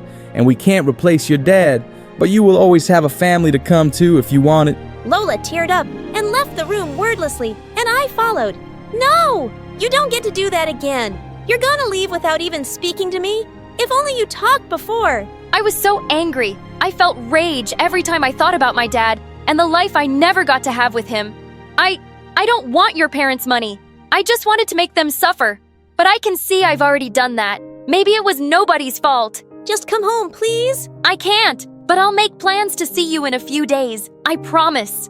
And she kept her word when she met me at a cafe a week later with a beautiful red-haired baby. Is this your daughter? Lola then told me that she'd moved to another town with her boyfriend, who she was still happily with, and she'd put herself through community college to study engineering and had also been working on the side. I was so driven to save up for a lawyer to fight your parents, and I've caused everyone so much pain. Most of all you. I am so sorry. You were in pain yourself, Lola. Just come back and be an astronaut with me. I don't think that's my dream anymore, Kate. It hasn't been for a while. But I'm so proud that you're pursuing yours, and I'll be there to see you take off on a rocket, and I'll always be a part of your life. Sally walked through the door in the back alley straight into the crazy restaurant kitchen.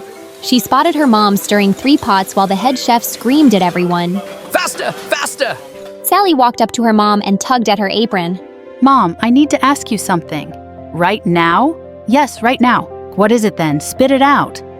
Mom, where's my daddy? Suddenly, the bowl her mother was holding crashed to the floor. Oh my God, you stupid woman! You're fired! Get out! A minute later, Sally and her mother found themselves out on the street. Mom, I'm really sorry. You wanted to know about your dad, huh? Yeah, we had to make a family tree in school. Well, he's not your family. He's a good-for-nothing loser who left us. I'm your mom and your dad.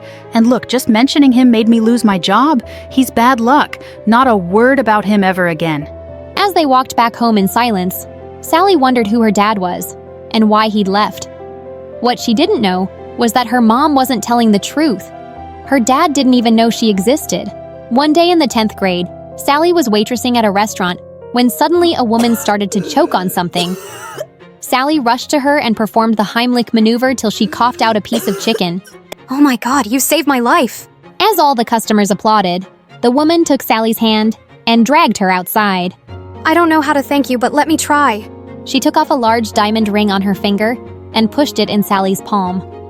Sally tried to refuse, but she wouldn't hear a word and just left.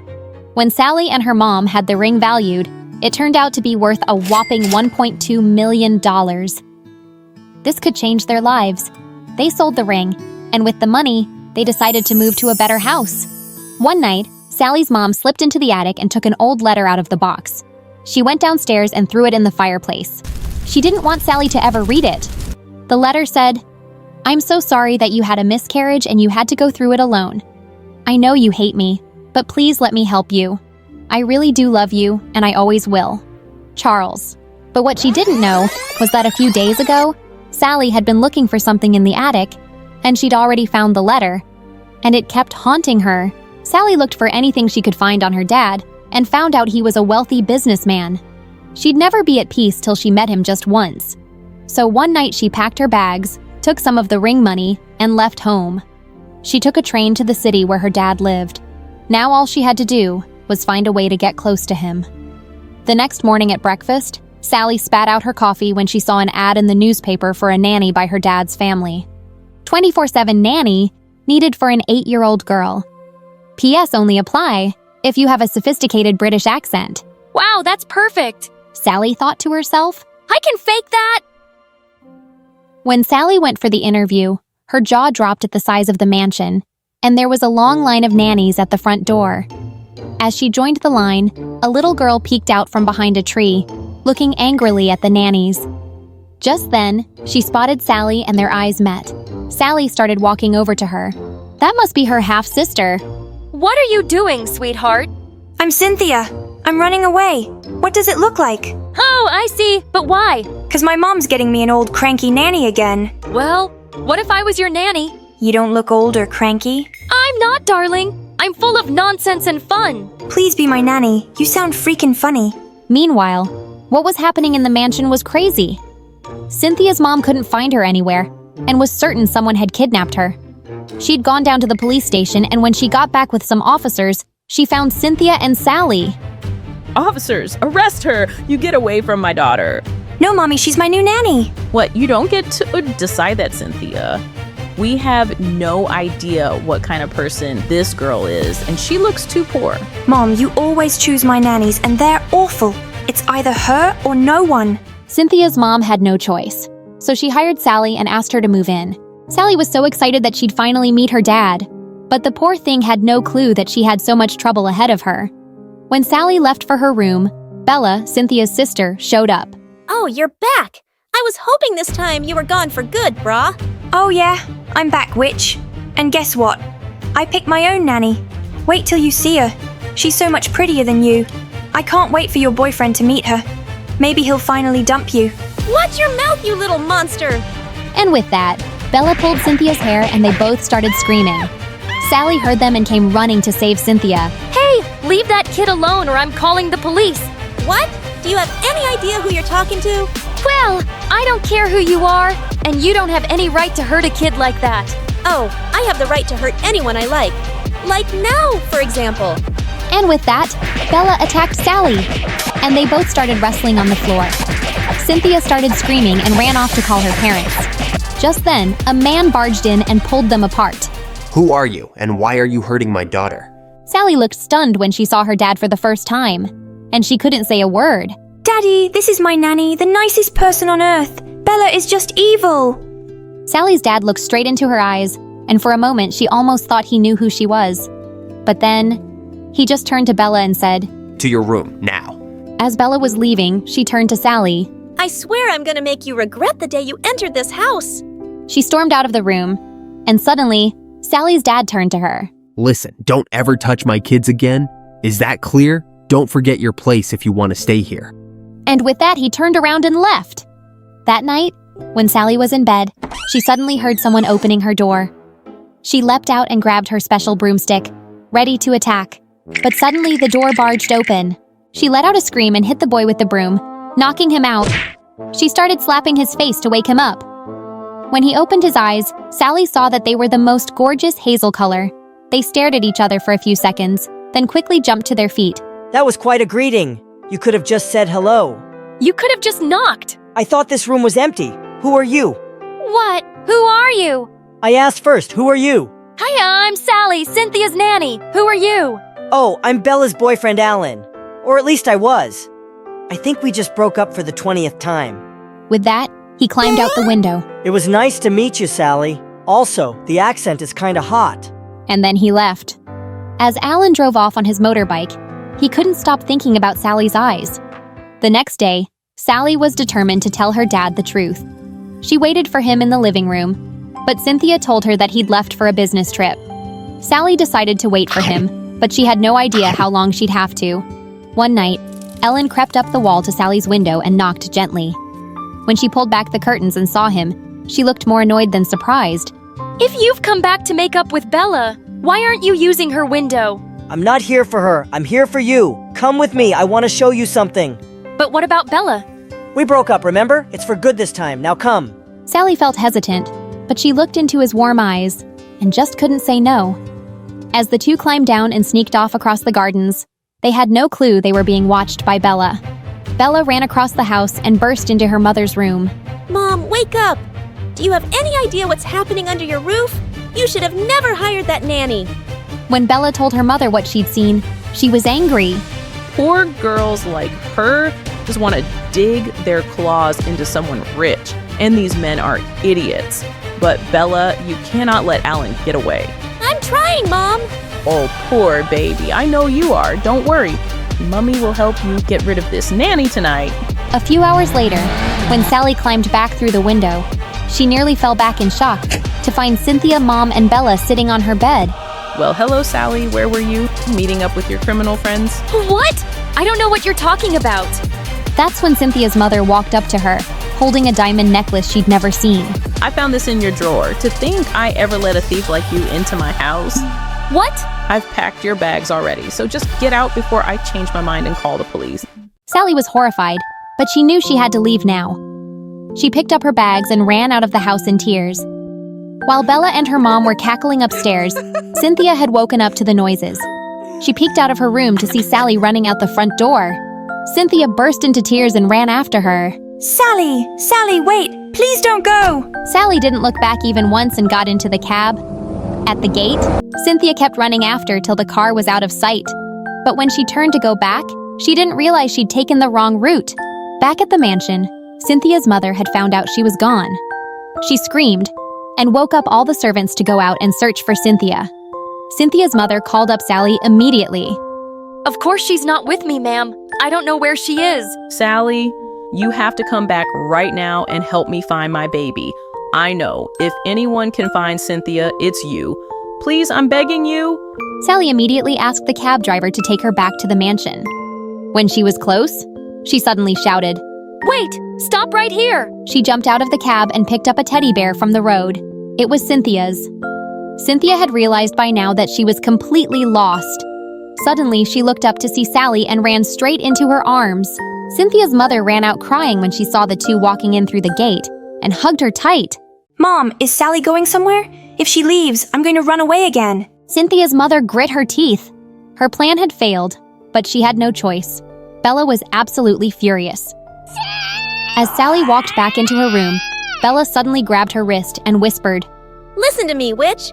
You're only back here because you seem to be very lucky. but don't you dare go near my boyfriend ever again! With no clue of what had happened the night before, Alan reluctantly went to the mansion the next morning. Bella's mother had called him in. When he walked into the living room, he found Bella and her mother there. Before you say anything, Mrs. Charles, please hear me out. I can't do this anymore. I don't love your daughter. And... Suddenly, Bella's mom flung over a small table, angrily smashing a vase to pieces. You stupid boy. What's the love got to do with anything? This marriage is really important to both our families, and I don't think your parents will be thrilled to know you've been going out with the help. I don't know what you're... Stay away from the nanny, Alan. She really needs this job, and I'll make her life miserable if I see you near her. Now you two grow up. No more breakups and nonsense. When Sally went downstairs, she almost fell back in shock to see Bella sitting in Alan's lap. She felt so foolish for believing his lies. We broke your heart! Sally started to walk away, but Alan pushed Bella aside and went after Sally, gently grabbing her wrist. Alan, what is wrong with you? What do you think I am? Some toy for you to play with?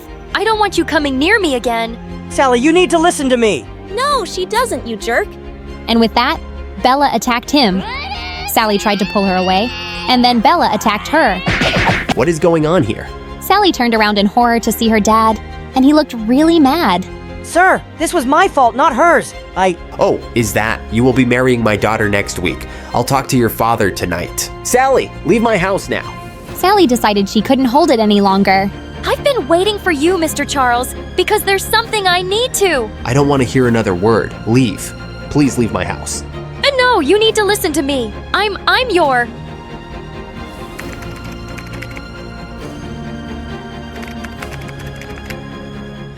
Hello, I'm Belle from France. Please like and subscribe.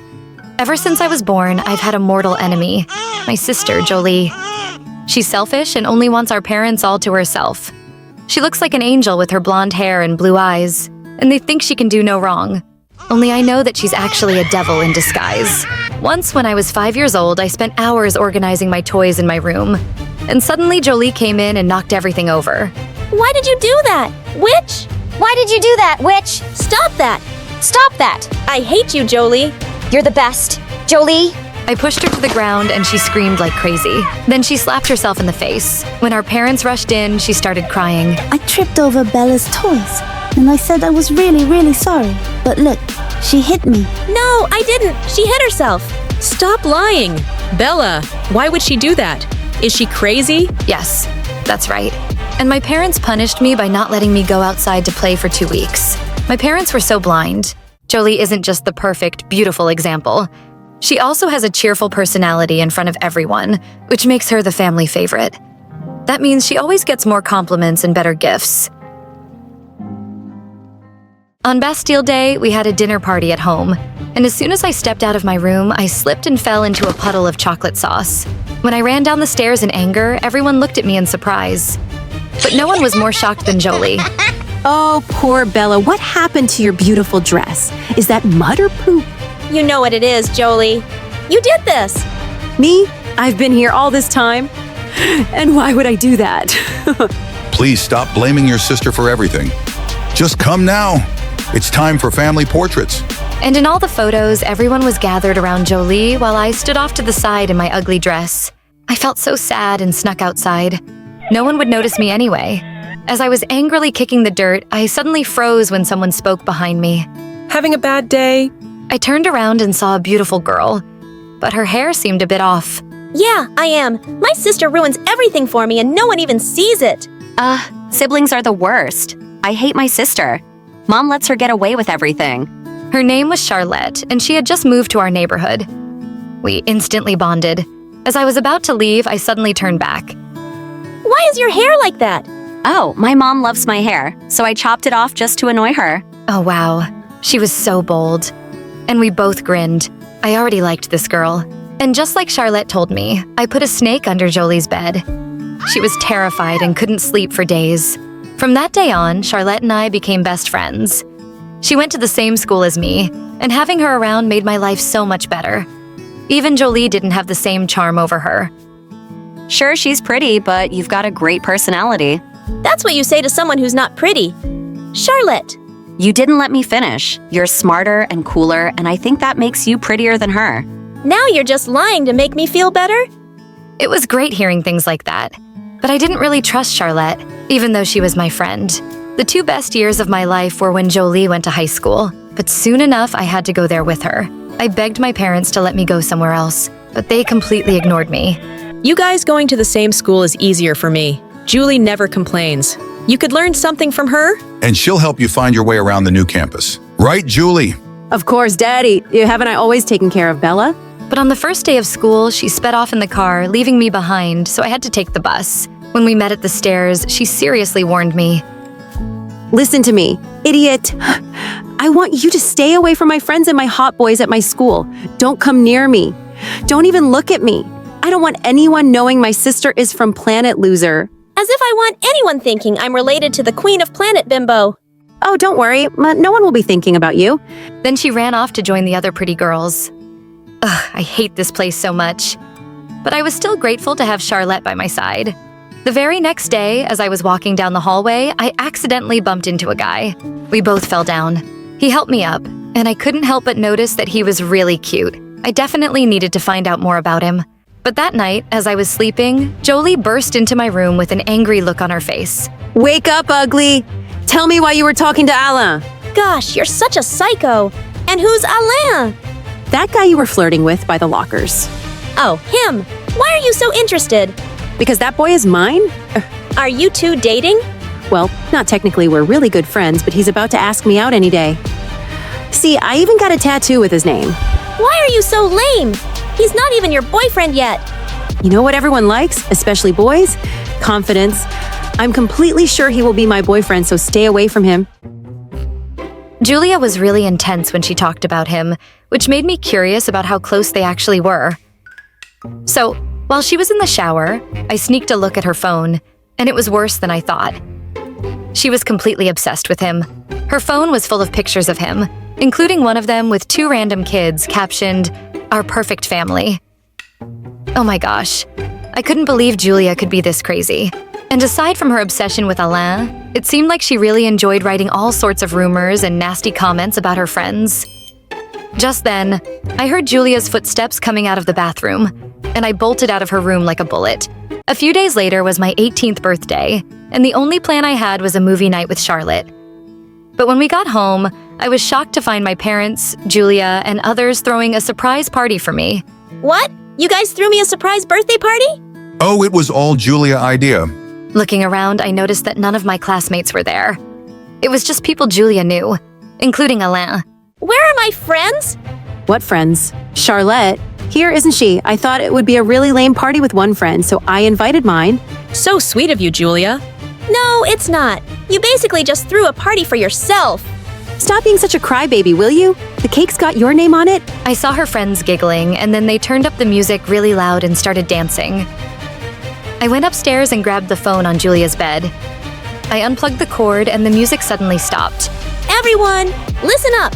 Since you're all gathered here, I think it's time I let you know what your wonderful friend Julia really thinks about you. She went pale when she saw the phone in my hand, and I projected it onto the TV screen. She chased me around the room to get the phone back, and we ended up in a heap on the floor. At that moment, Alain's eyes widened as he saw all the things about him, and the rest of her friends were glaring at her. Suddenly, they all walked out, and she turned back to lunge at me again. How could she? You do something so horrible! You're shocked after all the horrible things you've always done to me. My parents rushed in and pulled us apart. As Julia ran to her room, they followed after her. I stood up and grinned at Charlotte. That was epic, wasn't it? No, Bella, that was horrible. What do you mean? Julia totally deserved it. I didn't make up those things. She wrote them. But you're the person who took her diary and then read it out loud in front of everyone. Wouldn't you do the same thing to your sister? Heck no. Yeah, we fight a lot, but I would never stoop this low. I can't believe you're mad at me. More like really disappointed. I couldn't believe she was mad at me. As she walked away, her words felt like a slap in the face. And then I just felt angry. Julia had never been good to me, so I didn't have to feel bad about getting my revenge. In fact, I decided to keep going with it. The next day, I went shopping and bought the nicest clothes I could afford and some new makeup. I took my time getting ready for school, and I looked amazing. Julia's jaw dropped when I came downstairs. Oh, wow. Bella 18 looks good on you. Thanks, Mom. There was one more thing I needed to learn from Julia. Confidence. So after recess, I took a deep breath and walked over to the table where Julia's friends were sitting. Hi, everyone. I'm sitting here today. What makes you think you're gonna do that? You were all there last night, right? Aren't you glad I showed you Julia's true face? Well, that's true. I guess you can sit. What's with the makeover? Well, it is my birthday. Does that mean we owe you a cake? Sure, why not? And just like that, I started hanging out with Julia's old friends, which clearly made her really angry. Charlotte was still avoiding me, but at least I wasn't alone. I got a taste of what it was like to be Julia, and I liked it. Then one day, Alain came and sat next to me in the library. Hey, Bella. I just wanted to say what you did at that birthday party was cool. Who knew Julia had such a mean streak? And also the stuff she wrote about me. That was just creepy. I almost asked her out, can you imagine? So I was wondering, maybe you and I could hang out tonight. The guy she liked was almost about to ask me out. It felt great, and we exchanged Facebook contacts. Just then, Charlotte walked by and didn't even acknowledge me, and I went after her. So what? You're never going to talk to me again? I don't even know who you are now. Oh, wait, I do. You're Julia's clone. You look like her. Hang out with her friends. Go after the guy she wants. You know what, Charlotte? It's easy for you to be judged because you don't know what it's like to be compared your entire life to a sister who the world thinks is perfect. I never thought that. But that doesn't count, right? And don't blame the world. You just see yourself as Julia's sister. You compare yourself to her the most. Give me a call when you decide to be yourself again. Because I liked that person. I felt sad because I realized I had lost myself, and Charlotte didn't like who I had become. Later, when it was time for my date with Alain, I was about to text him to cancel, but he was already standing outside the gate. Oh no, I didn't want Julia to see him there, but as I rushed out, I saw her with him, and she was kissing him, but Alain pushed her away. What are you doing, Julia? Babe, I know you like me and you were gonna ask me out. Yeah, that was before I found out how obsessed you are with me. You were hot when you were playing hard to get, but not anymore. Alain, I was there for you when your parents got divorced. We've been friends for so long. Are you really gonna be this way with me? Why are you even here then? I'm here for your sister, who is much cooler than you. So please get a life and leave me alone. I had never heard anyone talk to Julia like that before, and she was clearly hurt by those words. Alain, don't talk to her like that. Save it, Bella. The last thing I need is you defending me. Yeah, why are you defending her now after you exposed her, babe? And thank God for that. I almost went out with a desperate loser. That is enough! No one gets to be mean to my sister other than me! Jerk! I was so upset that I kicked him, knocking him to the ground. He yelled in pain, and I took Julia inside the house. You didn't have to do that. Yes, I did. Listen, Julia, I was already about to cancel the date with him. I'm sorry, okay? Shinloi guy home Joe and your friends, and trying to steal the guy you liked. It looks like you did me a favor there. Yeah, but that's not the point. Can't we just give up our dumb fighting already? I don't like who I'm turning into. You're my sister and we don't have to like each other, but I don't want to hate you either. Yeah, I guess we could try that. Good. I gotta go see Charlotte. As I was running off, Julia suddenly said, You know, Charlotte likes you, right? Not right now, she doesn't. No, stupid. I mean, she likes to you. I stared at her in shock. Could it be?